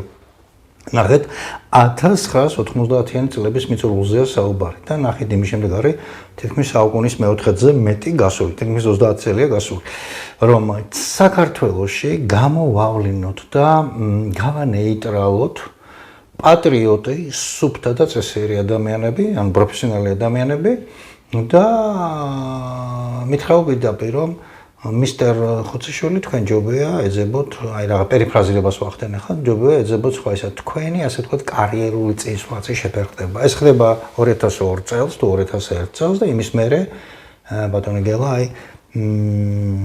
ლექციების და ისიც არა ყველგან რაღაც პერიფერიაში კითხულობს ხოლმე, ამითი ამოწურეს ამხელა პოტენციალის მქონე ადამიანის შესაძლებლობები. ანუ მივხვდით ხო რას ვამბობ, ანუ ესეც ერთ-ერთი მიმართულებაა ამ ჩვენი სტრატეგიული მისი რა ქვია პარტნიორების ვითომ ჩემთვის ბჭყალებში და ყოველთვის ბჭყალებში იყო, იმიტომ რომ მე ცოტა სხვანაირად უყურებ ბატონო დავით ამ ყველაფერს. სტრატეგიულ პარტნიორად შეიძლება ერჩიო ვიღაცა, მაგრამ სტრატეგიულ პარტნიორად აირჩიო სახელმწიფო, რომელიც კარმულწოდვად არის, გარემოცული კარმულწოდვაშია ჩაჩაფული თავიდან ბოლომდე, თქვენ იცით, ერთმაც დიდი ცივილიზაცია მოსპო და კარმულწოდვების მატარებელ ქვეყნად მეორე მიმაჩნია თურქეთი.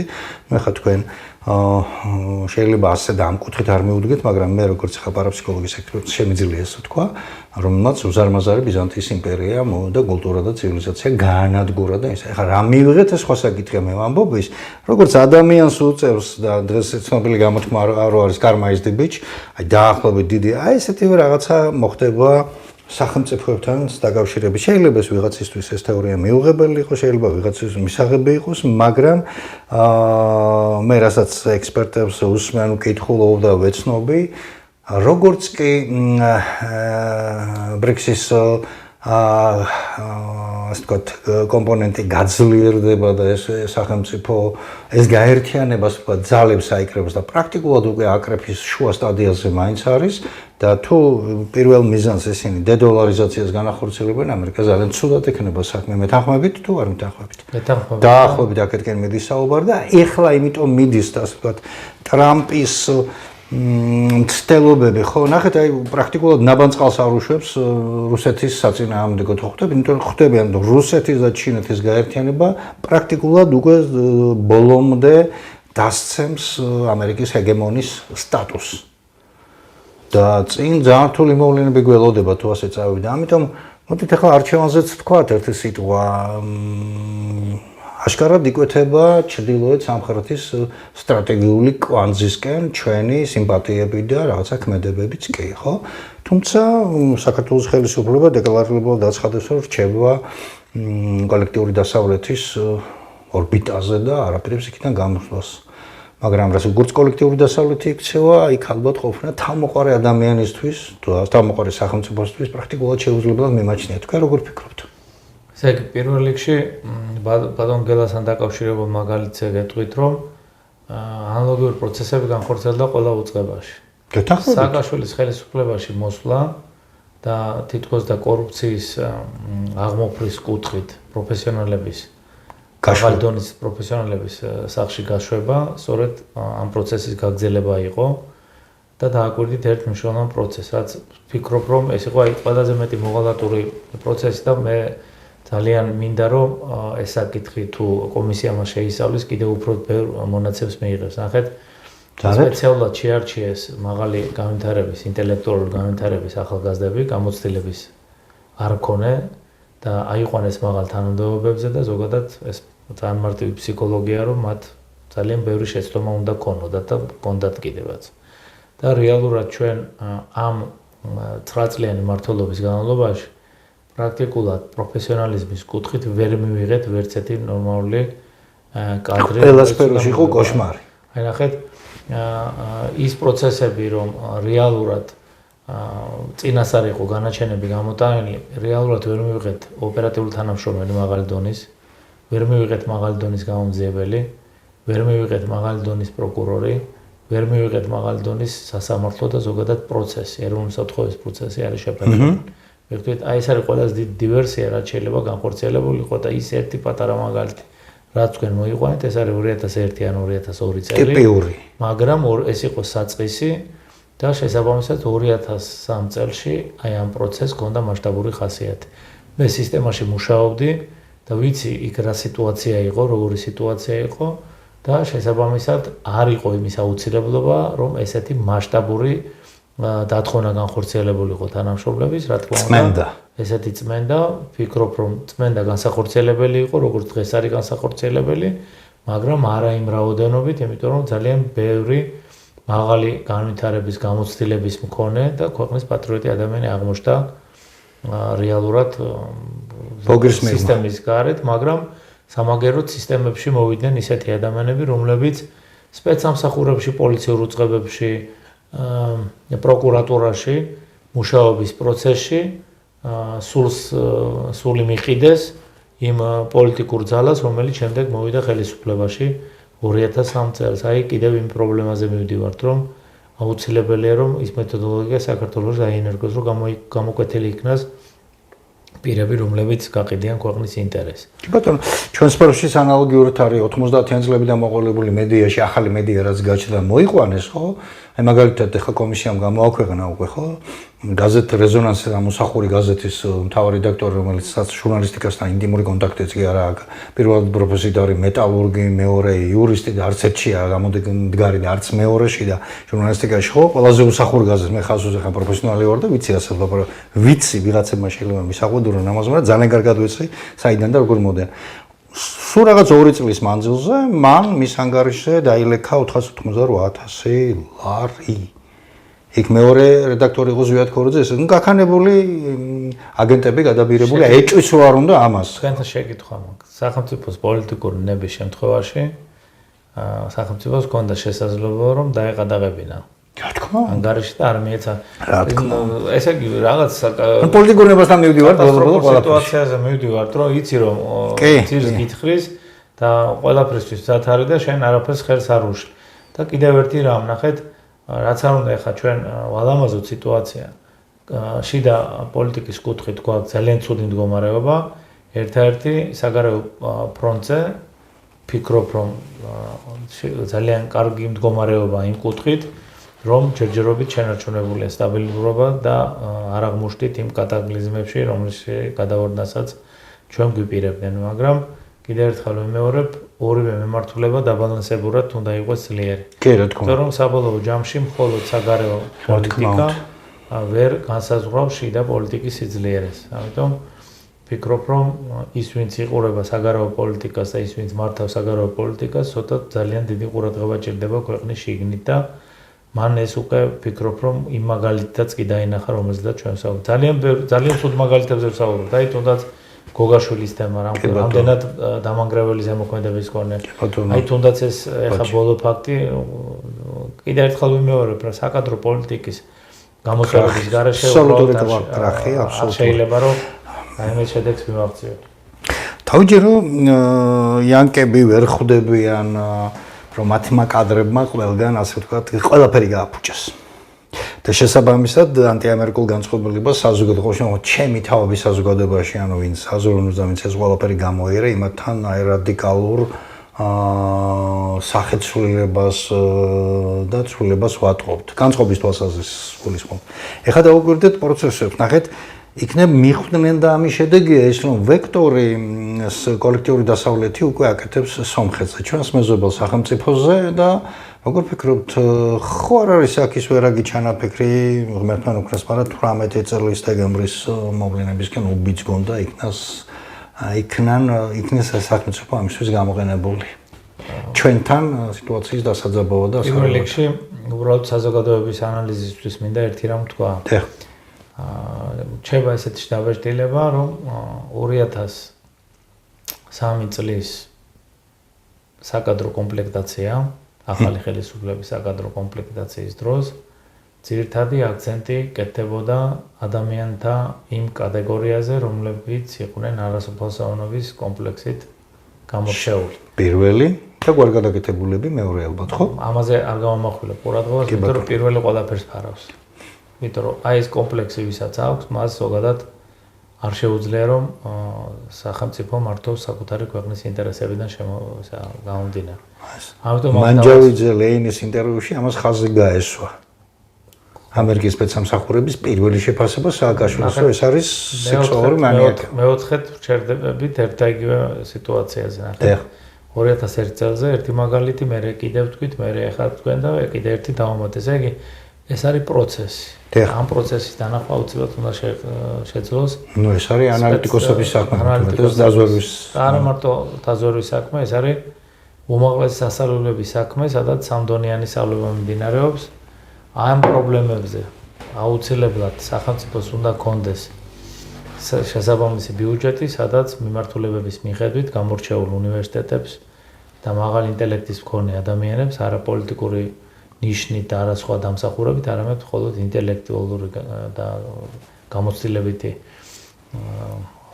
დონის არსებობის შემთხვევაში მისცემს შესაძლებლობას, რომ სრულიად საიდუმლო და საიდუმლო გრიფით გრანტები და ასე შემდეგ აწარმოონ ისეთი კვლევები, რომელიც რეალურად გამოკვეთს იმ საფრთხებს, რომლის წინაშეაც სახელმწიფო დგას. მე ეს პრინციპით არც ცივი ომის პირობებში, არც ამერიკის შეერთებული შტატები არ იღებდა გადაწყვეტილებას და არც საბჭოთა კავშირი აქ ყველაფერს წყვეტდა სამეცნიერო-კვლევითი ცენტრები, სადაც სრულიად საიდუმლო და საიდუმლო გრიფის. ხაშურის იგივე მოდელი აქვს თავად ამერიკას. რა თქმა უნდა. საბჭოთა კავშირის დაშლაზე მე მახსოვს ახლა წყაროებიდან და სპეციალიტერატურიდან, რომ 155-მდე საგანგებო კვლევითი ინსტიტუტი და ლაბორატორია და ცენტრი იყო ჩართული, მთელი თავისი სტაფით. როგორ უნდა დაეშალოს? ამას დავუმატეთ თვითონ უმაღლეს სასწავლებლებში არსებული საიდუმლო კვლევები. რა თქმა უნდა. აი ხა სახელმწიფო რატო უბრალოდ ვერ უგებულობ რა რაღაც პრაქტიკას რატო ვერ ვიღებთ, რომ ჩვენ როდესაც საუბრობთ, რომ საკადრო პრობლემა გვაქვს. როგორ წარმოგიდგენიათ, თუ კი უნივერსიტეტებში ამ დონის თქვათ კვლევები ჩატარდება, რომელშიც აუცილებლად ჩართული უნდა იყვნენ სტუდენტები. ეს ნიშნავს თუ არა იმას, რომ პრაქტიკულად სახელმწიფო მიიღებს ისეთ პროდუქტს იმ სტუდენტების სახით, რომელსაც ექნება სახელმწიფოებრივი აზროვნება. რა თქმა უნდა. რომელსაც ორი აზრი არ არის. აღქმული ექნება.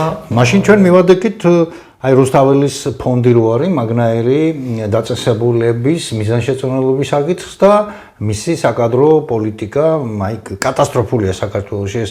აი რახან სიტყვა მოიტანა გიბრუნებთ უბრალოდ კითხვას უკან. რამე გრანტი საგრანტო პროექტი გაკეთებით და შეგითავაზებით და მიგიღიათ? რუსთაველის ფონდიდან.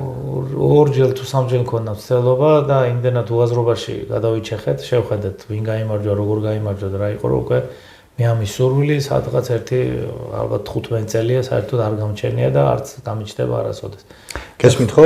ძებასო მაყურებლებო რა თქვა ჩვენ მე შემოთავაზებს უბრალოდ კოლეგები მე ვცდილობ რომ გული არ ვატკინო და ვეუბნები რომ კი ბატონო, მაგრამ რეალურ პერსპექტივას მე ვხედავ. აი, ზუსტად ამაზე საუბარი, მე ერთად გადაცემაში ბატონ ვაჟა ოთარაშვილთან მივიღე მონაწილეობა და რუსთაველის ფონდის საგრანტო პოლიტიკა, აი ძალიან სერიოზულ დონეზე, აი ლამის გონზო სიტყვებითაც კი გავაკრიტიკე, ეს არის ატკატების ბოდიში ამ ჟარგონისთვის, ატკატების ბუდე. აქ სტრატეგიული ქვეყნისთვის, სახელმწიფოსთვის მნიშვნელოვანი სტრატეგიული კვლევები, აი უბრალოდ არავის არ აინტერესებს სამაგიეროდ, ილია უნის პროფესორას უფინანსებენ კვლევებს. ტურის ერთ-ერთი სახეობა ჩვენი საქართველოს ლანდშაფტის ცვლილებისას, აი ტყის მასივებში ლანდშაფტის ცვლილებისას ჰარმონიულ თანაცხოვრებას ადამიანებთან შეძლებს თუ არა და ესეთი უაზრო პროექტები ფინანსდება 2 წლიანი, 3 წლიანი, სადღაც 180, 200 და ცოტა მეტი 1000 ლარით. მაშინ როცა ასეთი პროფესიონალები ნახეთ როგორ ლაპარაკობენ და ვამბობთ ჩვენ ამას კვლევითი უნივერსიტეტი, სასწავლო სამეცნიერო კვლევები უნივერსიტეტებში უნდა ტარდებოდეს, ისევე როგორც ამას ამერიკის შეერთებული შტატები აკეთებს, ისევე როგორც ამას ევროპის საგანმანათლებლო სისტემა აკეთებს, ისევე როგორც ჩინეთი აკეთებს. ამას ისინი გვერდს არ აუვლიან ნებისმიერ ნოვაციას, ნებისმიერ საინტერესო მიმართულებას და ასე კრებენ, ასე ვთქვათ, თაობათა შორის ჯაჭვი ასე არ წყდება მათთან. ჩვენთან ეს ყველაფერი დარღვეულია აბსოლუტურად სამწუხაროდ. და აგერ რა უნდა გითხრათ ასეთმა პროფესიონალმა არც მაქვს სურვილი აქეთკენ გამოხედოს. ეს კიდევ ერთხელ ნიშნავს ისე სხვა შორის ქალბატონი თეა წოლკიანის კომისიას მიმართავდე თუ ეს პროფილი ასე ვთქვათ გაფართოვდება ნაცების დროიდან მოყოლებულია დღევანდელი სიტუაციით დამთავრებული ნაცების ანაზღლეტებით არის სავსე რუსთაველის ფონდი და ნახონ სად მიდის ერთი სახელმწიფო ბიუჯეტი და სახელმწიფო დაფინანსება და რა ტიპის გრანტები ფინანსდება. მე უფრო შორს ავალ და ვიტყვი რომ გადავხედე ამ კატეგორიას, აი ვინც გრანტები მოიგო ბატონო დავით და რომ შევხედე თემატიკას, დასახელებას უნივერსიტეტი, ფაორში ყავთ ორი უნივერსიტეტი, ეს არის ილიაუნის უნივერსიტეტი, ეს არის კავკასიის უნივერსიტეტი და ისეთი რაღაცები ფინანსდება გაუცდებით კიდეც რა, ანუ სასწაულები, მაგრამ ასეთებისთვის არ არის. ეხლა რახან ამას შევეხეთ თქვენ ცალკე გაქვთ ნაშრომი, ეხლა მე რო არ შემეშალოს, უბრალოდ შევიკითხავ ამ იმას, სპეციალური ნაშრომი გაქვთ. სამეცნიერო კვლევითი ცენტრები ამერიკის დაზვერვის სამსახურში 2004 წელს გაქვთ ეს ყველაფერი გაკეთებული და გამოცემული მონოგრაფია თუ სხვა ფორმატით არის? ჯერ ეს იყო ბროშურა, რომელიც სახელმწიფო უშუალოდ სამეცნიერო აკადემიაში გამოიცა და მე უკვე მონოგრაფია დაიწყო. ხო. ეხლა მე აქცენტ ყურადღება. ანუ სამეცნიერო კვლევითი ცენტრები ამერიკის დაზვერვის სამსახურში. ჩვენთან იყო ასეთი ცენტრები. პირველ რიგში მაინც იმ შესავალზე რაც გააკეთეთ უბრალოდ რომ აი შეფასებით ერთი რამე კიდე ჩვენ აუცილებლად უნდა გავითვალისწინოთ რომ სადაზვერვო საქმიანობის კუთხით განსაკუთრებულად აქტიურია სამეცნიერო ტექნიკური დაზვერვის მიმართულება. ესე რომ იმ ფონდში რომელზედაც ჩვენ ვსაუბრობთ ძალიან კარგი იქნება თუ კომისიის ფარგლებში არა ხელმეორე რაღაც კომისიის ფარგლებში ზოგადად გადამოწმდება ყველა ის ნაშრომი რომელიც შექმნილი იქნა და ხომ არ ქონდა ამ ნაშრომებს ჩვენც ვთხოვთ მაგას აქტიურად ხომ არ ქონდა ამ ნაშრომებს დანიშნულება ისეთი რომ მნიშვნელოვანი სადაზვერვო ინფორმაცია მიიღოთ უცხო სახელმწიფოებს ხომ არ გამოიკვეთა ამ მნიშვნელოვანი მოწყვლადი არეები საქართველოში და ხომ არ ეწოდებოდა დაინტერესებულ ქვეყნებს ამა თუ იმ მიმართულებით ძალიან მნიშვნელოვანი ინფორმაციები ამიტომ ვფიქრობ რომ თუ ამ მიმართულებით წავალ ჩვენ კიდე ბევრ სხვა რაღაცას აღმოვაჩენთ აი იმ მიმართულებით. პირისპირ დავდგებით ამ საშინელებების წინაშე. შეიძლება ისეთ ფაქტებზედაც გავიდეთ, რომ რეალურად ეს არის ლეგალური მიმართულება შექმნილი იმ მეცნიერებისათვის, რომლებიც ემსახურებოდნენ უცხო ქვეყნის ინტერესებს და არანაირი კვლევითი სამეცნიერო კომპონენტს არ შეიცავდა ის ნაშრომები, რომლებიც პრაქტიკულად იყო დაფინანსებული ამ რუსთაველის ფონდის მიერ. ეხლა რაც შეეხება უშუალოდ იმ ნაშრომს, რომელზედაც თქვენ საუბრობთ, პრაქტიკულად საბჭოთა კავშირისა და ამერიკის შეერთებული შტატების სამეცნიერო კვლევითი ცენტრები ერთი პრინციპით მოღვაწეობდნენ. უბრალოდ აქ იყო ერთი განსხვავება, რომელმაც მოუტანა კიდევაც წარმატება საბოლოო ჯამში ამერიკის შეერთებულ შტატებს, რომ ჩვენ შემთხვევაში საბჭოთა კავშირში იყო მხოლოდ სახელმწიფო დაფინანსებით მომქმედი სამეცნიერო კვლევითი ცენტრები, ამ შემთხვევაში ამერიკის შეერთებულ შტატებში მაღალი შესაძლებლობების ფინანსური შესაძლებლობების მქონე პირები აფინანსებდნენ ამ პროექტებს და როდესაც რომელიმე ქვეყანაზე ხდებოდა გარკვეული ზეგავლენის მოხდენა, ისინი თავიანთ წილობრივ მონაცემებს აღებულობდნენ. ჩვენ ქვეყანაში კიდევ მე ვერ უყურებ მაღალი შემოსავლების მქონე ადამიანთა დიდ რაოდენობას, რომლებიც დაინტერესებული არიან რომ რაღაც განახორციელონ. კვლევა კი არა, უზარმაზარი ინოვაციებიც არ უნდა. ჩვენ ვართ გადასული დღესვე ბიზნესში შექმნათ, დღესვე მოვიგოთ. ამიტომ ვფიქრობ, რომ ამ მიმართულების ჩამოყალიბების გარეშე ქვეყანას პერსპექტივა არ გააჩნია. გეთანხმებით აბსოლუტურად და მაშინ ბუნებრივი შეკითხვა თქვენი პასუხიდან გამომდინარე. ჩინეთში როგორ ამ ხრივ საქმე? თუ არის თქვენთვის ცნობილი. ეს არის გამორჩეული სახელმწიფო. რეაქციით ყურადღება. აი ამ მიმართულებით ეს არის გამორჩეული სახელმწიფო ამბობს ჩვენი სტუმარი. იმიტომ რომ პრაქტიკულად დააკვირდით აბსოლუტურად ჩინეთის მოქმედებებს. ის აშკარა ფორმით არც ერთ კონფლიქტში არ მონაწილეობს, მაგრამ აბსოლუტურად ყველა კონფლიქტში და ყველა პროცესში საერთაშორისო არენაზე ის არის აქტიურად ჩართული. ეს არის ბრძენი სახელმწიფო. ბრძენი, თიხ ზუსტად ბრძენი. როდესაც ჩვენ აუგად ვახსენებთ სოციალიზმს და შემდეგ მან გარკვეული რეფორმირებული წესწყობილების საფუძველზე დღემდე შეინარჩუნა ის წესწყობილება, რომელიც მსოფლიოს უდიდესი ნაწილისათვის დღეს მიუღებელი. სამეცნიერო ტექნიკური დაზვერვის კუთხით ის პრაქტიკულად ჯაბნის აბსოლუტურად ყველა სახელმწიფოს, მათ შორის უნდა ვაღიაროთ, რომ ამერიკის შეერთებულ შტატებსაც. მე ხა აქ არ მიყვარს ზოგადად ძალიან საერთოდ არ მიყვარს დაუსაბუთებელი საუბარი, მაგრამ მე ვფიქრობ, რომ მნიშვნელოვანი სადაზვერვო აქცია განხორციელდა კოვიდის პირობებშიც, როდესაც ჩინეთმა ძალიან მნიშვნელოვანი სარგებელი მოიპოვა სერიოზული ამერიკული და დასავლური კომპანიებისაგან. ამიტომ ვფიქრობ, რომ ის განვითარების ვექტორი, რომელიც იცვლება, ჩვენ გვინდა თუ არ გვინდა, მე ზოგადად ჩვენ სტუდენტებს ესევე საუბრები და საზოგადოებასაც იგივე მინდა რომ უთხრა. თუ ჩვენ ობიექტურ რეალობას არ აღვიქვამთ, საერთაშორისო ურთიერთობებში და პოლიტიკაში მე ეს პრინციპი არის ყოველთვის დამოუკიდებელი.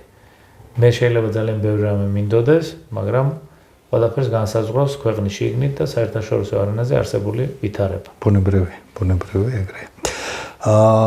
და ნელ-ნელა მინდა უკვე ასე ვთქვათ, ფინალისკენ წავიდეთ, ვერც გელევთ, იმდენი საქმე და იმდენი საკითხია და იმდენი მნიშვნელოვანი, მაგრამ აი როგორ ფიქრობთ, საქართველოს გააჩნია უსაფრთხოების დოქტრინა. მაგრამ აი ამ ახალ ეტაპზე, როცა მსოფლიო შედის მორიგი გადანაწილების პროცესში, მორიგი ახალი წესრიგის დამკვიდრების პროცესში, რამდენად აუცილებლად მიგაჩნიათ საქართველოს სახელმწიფო უსაფრთხოების დოქტრინის გადახედვა, ცვლილებების შეტანა და ამ მხრივ რა სასწრაფო ნაბიჯებია გადასათქმელი? მე მაინც ვფიქრობ, ყველაზე მაღალი დონის დოკუმენტი სახელმწიფოში ეს არის საქართველოს კონსტიტუცია. მე ვფიქრობ, რომ დაშვებულია შეცდომა, როდესაც ჩვენ იქ ერთი მნიშვნელოვანი ცვლილება შევიტანეთ, რომელიც მაშინვე იყო საფრთხის შემცველი სახელმწიფოსათვის და დღეს მოვლენა აჩვენა, რომ სწორედ ის ჩანაწერი, რომელიც გაკეთებულია, არის ძალიან დიდი შეცდომა. მოგიბრუნდა უკან. ეს იმას ნიშნავს, რომ აი იქაც მის პრინციპითაა ეს ყველაფერი გაკეთებული. ეხლა რაც შეეხება თქვენ გულისხმობთ სტრატეგიულ ვექტორს? რა თქმა უნდა, რა დაჭირდება მის შეცვლას? არაფერი ამას ჭირდება უმრავლესობა, რომელიც ჩვენ არ აქვს პოლიტიკური ნება. არა, პოლიტიკური ნება ამ შემთხვევაში უმრავლესობა გვჭირდება პარლამენტში. ამ შემთხვევაში მე ვფიქრობ, რომ მე არა ვარ კონსტიტუციონალისტი, არც იურისტი, მაგრამ რამდენადაც მაქვს ინფორმაცია, ვფიქრობ, რომ კონსტიტუციაში ცვლილების შეტანა ამ შემთხვევაში ვერ მოხერხდება იმ რაოდენობით, რაც არის. ამიტომ გარკვეულწილად მე მაინც ვფიქრობ, რომ რაღაც ვითარება დაალაგდება, რომ ამ პოლიტიკური კრიზისიდან ქვეყანა გამოვიდეს. მე ვთვლი, რომ უკვე პოლიტიკური კრიზისის ნიშნები არის შექმნილი და ეს არ არის შექმნილი მხოლოდ შიდა ძალების მიერ, ეს ყველაფერი გათვლილი იყო და შესაბამისად ვფიქრობ, რომ ამ მიმართულებით ვითარება გამოსწორდება.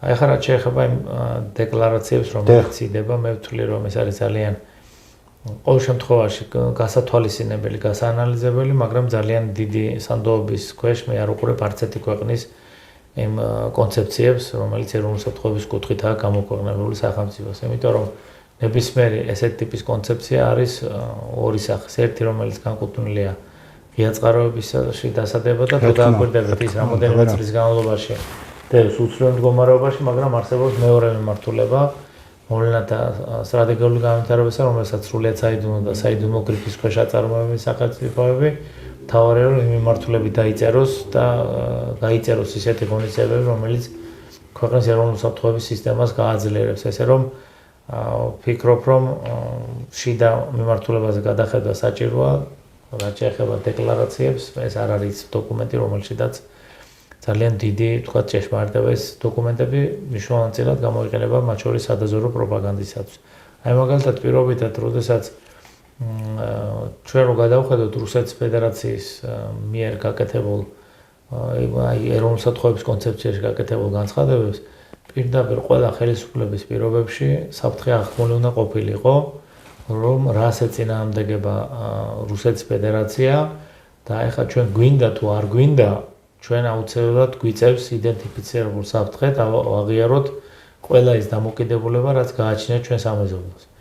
იმიტომ რომ ჩვენ ქართველები ვართ პირველ რიგში და ვიცით, რომ ზოგჯერ ცუდ ნათესავს კარგი მეზობელი ჯობს და ეს ალბათ იმიტომ, რომ როდესაც რაღაც გიჭირს, მაინც პირველ რიგში მეზობელს მიმართ. ამიტომ სანამ ვინმე დაგეხმარება, შეიძლება ისე დაზიანდეს, რომ დახმარების შესაძლებლობაც უკვე აღარ გქონდეს. ამიტომ გასათვალისწინებელია როგორც რუსეთის ფედერაციის, გასათვალისწინებელია როგორც აზერბაიჯანის, სომხეთის და თურქეთის რეგიონალური მოთამაშეების ინტერესები და მათი დეკლარირებული, თქვათ ისე ეროვნული საფრთხეობის კონცეფციები და ასევე ძალიან ყურადღებით უნდა ვისაც ეს ევალება, ძალიან მყარად უნდა გაანალიზდეს ყველა ეს ოფიციალური განცხადება, რომელიც სხვადასხვა მიმართულებებზე კეთდება. ნახეთ, ჩვენი ყველაზე დიდი შეცდომა რაც ჩვენ დაუშვით, ეს იყო 2007 წელს. ჩვენ არა მარტო ეს დაუშვა კოლექტიურმა დასავლეთმა და ვფიქრობ, რომ წუხوار რაც უნდა ვთქვა, მაგრამ ვფიქრობ, რომ ეს იყო მიზანმიმართულად გაკეთებული ქმედება.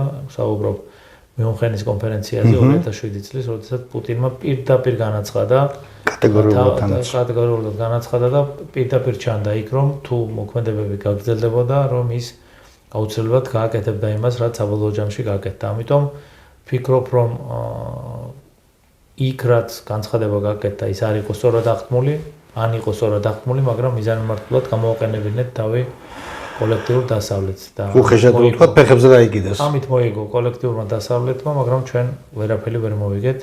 ჩვენ და სამწუხაროდ ისიც დავკარგეთ, რაც შენარჩუნებული იყო. სამწუხაროდ კი, ზუსტად ეგრეა.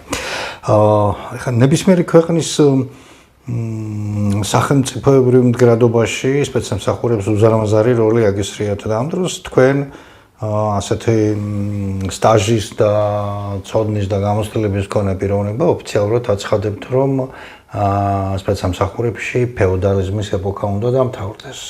კიდევ გრძელდება ფეოდალიზმის ეპოქა სპეცსამსახურებში, ბატონო დავით?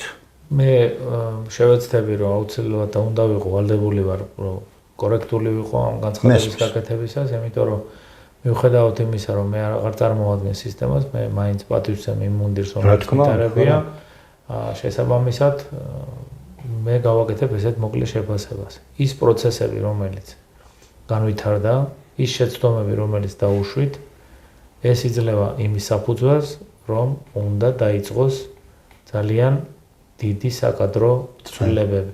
წინააღმდეგ შემთხვევაში, ზოგადად ჩვენ მივიღებთ ძალიან ცუდ სურათს. ნახეთ,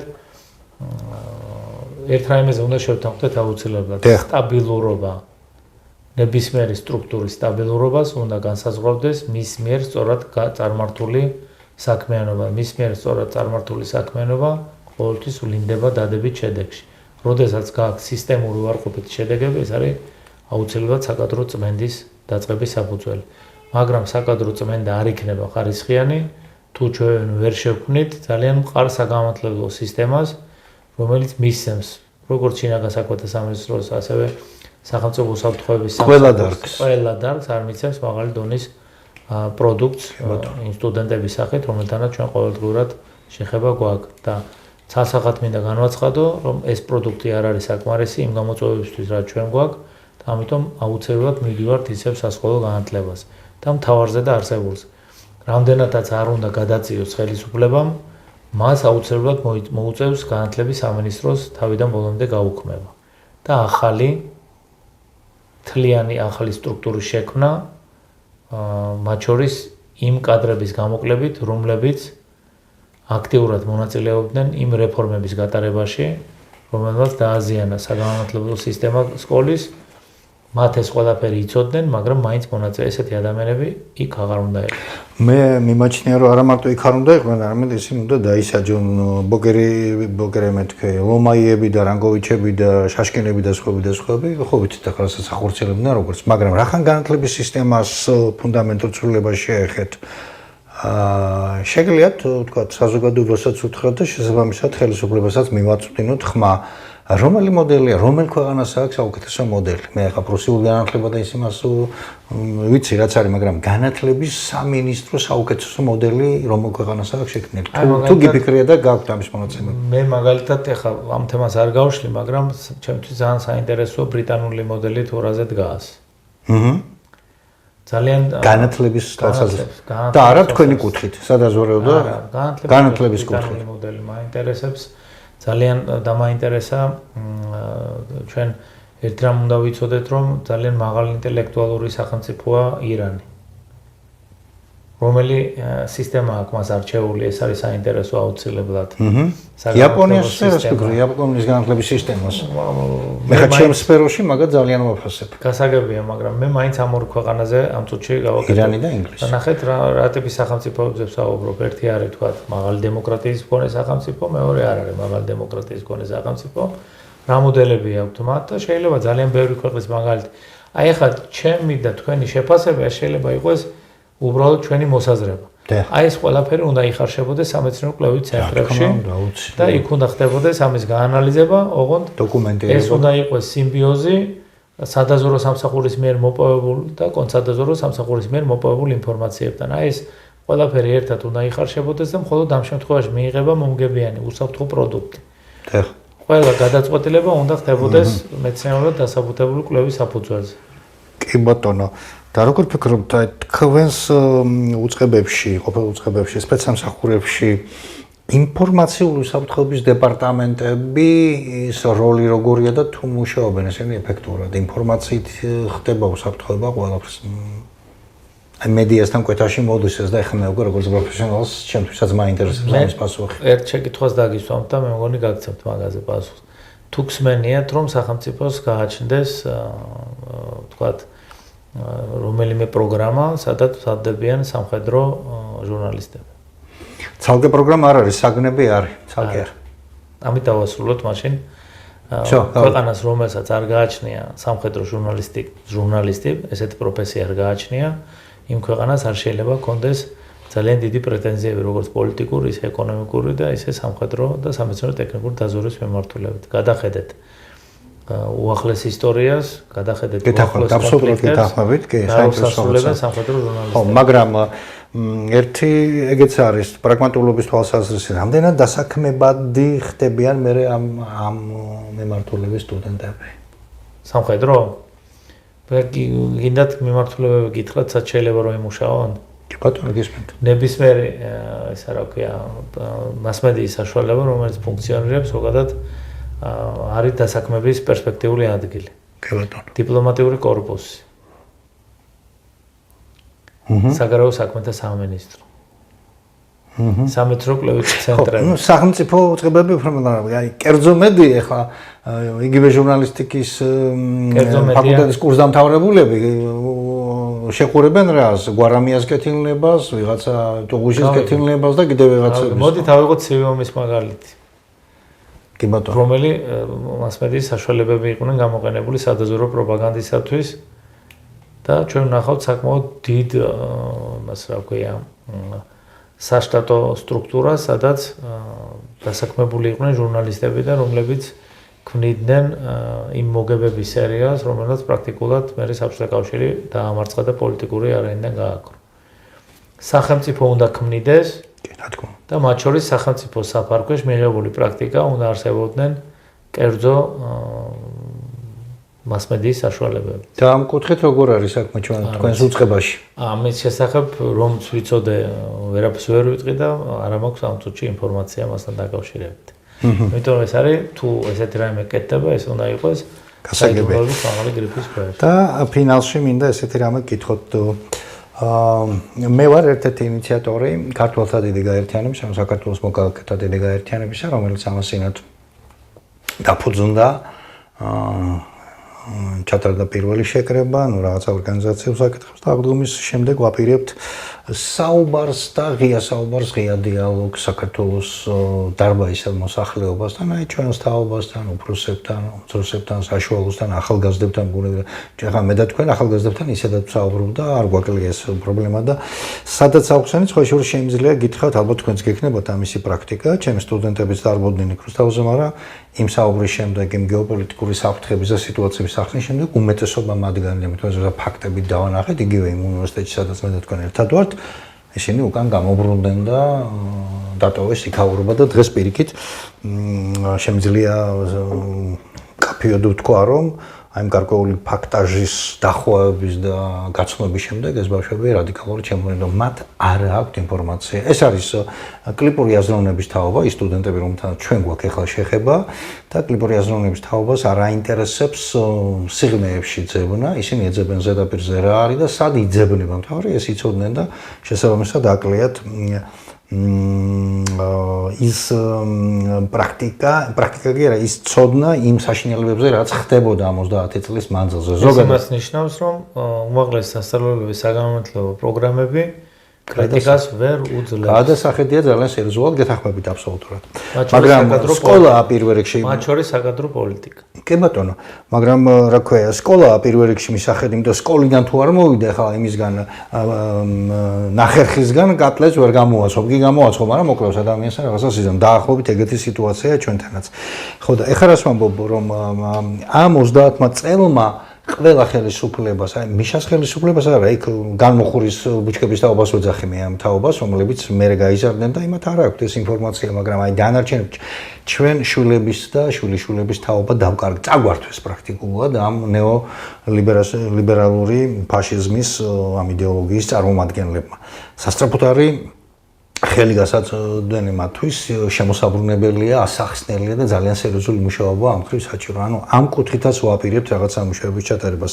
როგორ ფიქრობთ, ეხლა ჩვენ რასაც გადავხედეთ იქ 1000 კაციან დარბაზში დაახლოებით 750-800-მდე კაცი მოვიდა და უმეტესობა იყო შეჭაღარებული ან გაჭაღარებული ხალხი, რომელთაც გული ხელი დააქვთ ბოლო 22-25 წლის მანძილზე იმ მოვლენების შემპურეებს, რაც ყველამ ერთად ვნახეთ.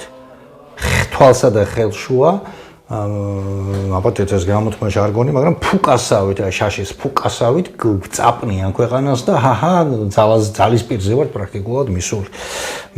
როგორ ფიქრობთ, რა გზა და გეზი და სტრატეგია, ტაქტიკა, აი რას გვირჩევთ თქვენ როგორც პროფესიონალი, თქვენს დარგშიც უამრავი რაღაცაა გასარკვევი, ჩემს დარგში და ყველა დარგშია რაღაცა გასარკვევი და გასაკეთებელი და შესაბამისად ამ საფრთხეების გაცნობიერებამ შეიძლება თუ არა ქართული საზოგადოება გააერთიანოს და მისი ხმა უფრო მჭექარი გახდეს. ესე იგი, პირველ რიგში მნიშვნელოვანი რეფორმებია ჩასატარებელი მასმედიის საშუალებებში, იმ მასმედიის საშუალებებში, რომელსაც ფლობს სახელმწიფო. იქიდან გამომდინარე, რომ რეალურად ლიბერალური ფაშიზმის ძალიან ბევრი ელემენტები ამ ტელევიზიებიდან კვლავ გადმოედინება. რომელიც ხელს უწყობს არა მარტო დემორალიზაციას, არამედ გარკვეულწილად გარკვეული მიმართულებების, რომელიც საზოგადოებისთვის მიუღებელი მიმართულებების გაფეთიშებას. პირველ რიგში ამის ნეიტრალიზაცია თუ არ მოხდა, ეს იმას ნიშნავს, რომ რეალურად პროცესი გრძელდება, რომელიც აუცილებლად დააზიანებს ქვეყნის ეროვნულ ინტერესებს. ეს თქვენ თვითონაც აღნიშნეთ დარბაზის შემადგენლობა. ერთ სიტყვით, ყველაფერი დამოკიდებულია საჭიროებაზე. მე ვფიქრობ, რომ მოვლენები ისე ვითარდება, რომ რეალურად ამ დარბაზის არსებობა და ფუნქციონირება უფრო სიღრმისეულად და უფრო მასშტაბურად აუცილებელი გახდება საქართველოსთვის. თავარია, მე ესე ვფიქრობ ყოველ შემთხვევაში, რომ ყველა ის ძალა, რომელიც ფიქრობს იმაზე, რომ მას ძალიან უყვარს ქვეყანა, მას უყვარს ქართული ტრადიცია, ზნეობა, ყველაფერი ის, რაც აუცილებელია ქვეყნის შესანარჩუნებლად, ეს ძალები ერთად უნდა გაერთიანდნენ და ამ ძალების ერთად გაერთიანება რეალურად მაინც ვფიქრობ, რომ რაღაც ახალ ძალას წარმოშობს. აუცილებლად.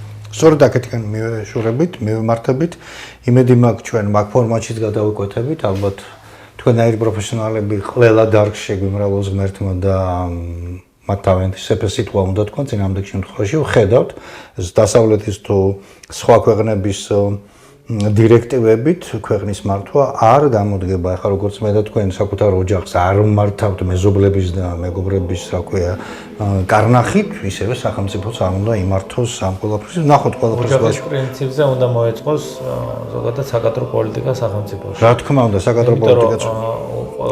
ზუსტად, ესე იგი, მაღალი გამოცდილება, შედარებით ნაკლები გამოცდილება, შედარებით ნაკლები გამოცდილება, შედარებით ნაკლები და ყველას თავისი ფენა უნდა. ყველას უნდა იყოს აუცილებლად გამოუცდელი, რომელიც ყველა ამ ზედა იერარქიაზე მიიღებს შესაბამის ცოდნას და გამოცდილებას. რა თქმა უნდა. აქედე გახსოვთ ალბათ სააკაშვილის ხელისუფლების დროს კონსტიტუციაში მუხლი შეცვალეს, ცვლილება შეიტანეს იმის გამო, რომ 25 წლის ქვემოთ არ შეიძლებოდა პარლამენტარი გამხდარიყო და მათ პარტიული სიით შეიყვანეს ქალბატონი, რომელიც მიშას ხუშტურებზე, ასე ვთქვათ, დადიოდა და გამოცადეთ ეს რაც იყო და ვნახეთ. ზოგადად ვფიქრობ, რომ ამ კუთხითაც გადასახედი გვაქვს კანონმდებლობისთვის, რომ აუცილებელია სახელმწიფოს ჰქონდეს ინფორმაცია ყველა იმ პირის შესახებ, რომელიც ხელისუფლებაში მოდის, რამდენად ჯანმრთელები და ჯანსაღები არიან. მე ამას სრული სერიოზულობით ვიძახ და მათ შორის ძალიან დიდი მომხრე ვარ იმის, რომ ინიცირებული იქნას რაღაც ესეთი კანონის სახით ან რაღაც ინიციატივა უნდა იყოს, რომ უმაღლეს სასწავლებლებში გადამოწვდეს ფსიქოლოგიური მდგომარეობა იმ პროფესორებისა, რომლებიც ასწავლიან სტუდენტებს. გეთანხმებით. ძალიან ბევრი რამ. ბავშვებთან არ უნდა იქნას მიშვებული ეს. ისეთი ადამიანები, რომელთა თქვათ ფსიქოლოგიური მდგომარეობა არ არის იმ სტანდარტს დაქვემდებარებული, რაც სტუდენტსა და ლექტორს შორის უნდა იყოს. აუცილებლად გეთანხმებით. ძალიან ბევრი რაღაცაა გასაკეთებელი, მიმოდევარ, რომ საბოლოო ჯამში მივალთ ამ. კი ბატონო, აი თქვენი ნათქვამის გაგრძელება და უბრალოდ ფაქტს ვიტყვი ჩვენი გონიერი მაყურებლისთვის. ლევინსკისა და კლინტონის საქმე, ნახეთ რა რანგში იქნა აყვანილი, ხა მაგ კუთხით იგივე იმ ლეინის გამონათქვამი, რომ ამერიკაში იცოდნენ, რომ სექსუალურ მანიაკთან ჰქონდათ პრაქტიკულად საქმე სააკაშვილის სახით, მაგრამ არ შეუშალეს ხელი, რატომ? იმიტომ რომ მისი მართვა არ გაუჭირდებოდა და ასე მოხდებოდა ეს ყველაფერი. ეს ცოტა სხვა თემაა. ხელისუფლების მაღალი იერარქიებზე უნდა იყვნენ ადამიანები მაღალი ინტელექტით, მაღალი ზნეობრივი მდგომარეობით, წმენით და ყველაფრით. და ასე შემდეგ და ეს. ოჯახური ფესვებიდან წამოსული წესიერი ხალხი და არ მინდა ისე დამრჩეს, მინდა თქვენც გეტყვით ამას, იმიტომ რომ თქვენ ხაზგასმით აღნიშნეთ ბოლო კითხვის პასუხში, რომ მედია უნდა დარეგულირდეს პირველ რიგში და ის ანტისახელმწიფოებრივი, სახელმწიფოებრივი მეორებ და არაპარტიული კრიტიკა მიუღებელია სახელმწიფო საწინააღმდეგოდ როცა კეთდება და ამას იგივე კოლექტიური ევროპაში ძალიან კარგად ახერხებს ამის დაცვა, ძალიან კარგად ახერხებს საფრანგეთი, ინგლისი, ნორვეგია და სხვები. არსებობს ამის საბჭოები, პრესერატების სისტემა და სხვა. ამას ცოდნა უნდა და კიდე ის რომ დღევანდელმა ხელისუფლებამ ცოტა ყურებიდან ბამბა გამოიღოს და დაისვას, დაუძახოს, ეკონტაქტოს თქვენაირ პროფესიონალებს, სხვა დარგის პროფესიონალებს, გამოცდილ ხალხს, მოусმინოს, წინამძღოლ შემთხვევაში მათ მარტო არაფერი არ გამოსულათ და რა თქმა უნდა, საკადრო პოლიტიკა ის სწორი ბრძანეთ, რომ საკადრო ბაზა, რომელიც კომუნისტებს სხვა შორის ძალიან კარგად ჰქონდათ აწყობილი, ანუ თქვათ იქ ყველას ბაზა არსებობდა. წავიდოდა ვიღაცა შეუცვლელი კადრი არ არსებობდა, ყოველთვის რაღაცა მოიძებნებოდა და ეს ამ კუთხითაც არის სამუშაო გასაკეთებელი. ბატონ დავით, ძალიან დიდი მადლობა აი ამ შინარსიანი და ესეთი აქცენტებით და დახუნძვრული საუბრისთვის, დიალოგისთვის. მე მგონი გამგები ჩვენი გონიერი საზოგადოება ძალიან ბევრ ამას გაიგებს. ვიმედოვნებ, რომ დღეს თქვენი დებიუტი ჩვენს ეთერში პირველად შედგა, მაგრამ კიდე შევხვდებით და გადავკვეთებით, იმიტომ რომ თემები უამრავია, მე საკმაოდ ბევრი რაღაცა მქონდა ჩამოწერილი, მაგრამ შემოვიტოვოთ ეს მეორე გადაცემისთვის. ამასობაში რაღაც სიტუაციები გაირკვევა, მე მქონდა ვთქვათ კითხვები დამრჩა ტრამპის პოლიტიკასთან იმას, მაგრამ ერთ რამეს ვიტყვი, რომ ბატონმა დავითმა რა პროგნოზებიც გააკეთა ტრამპის მოსვლამდე, ჩვენი 2024 წლის არჩევნებამდე რაღაცები აბსოლუტურად ყველაფერი გამართლა. მე ამის ერთგვარ სტატისტიკოსად ვიქეცი, სანამ ამ გადაცემაში მოვიწვევდი და შევხვდებოდი მას და იმედი მაქვს, რომ მეორე შეხვედრისთვის კიდევ უფრო მეტი სალაპარაკო დაგვიგროვდება. მადლობას მოგახსენებთ ყურადღებისთვის. მომავალ შეხვედრამდე. მადლობა.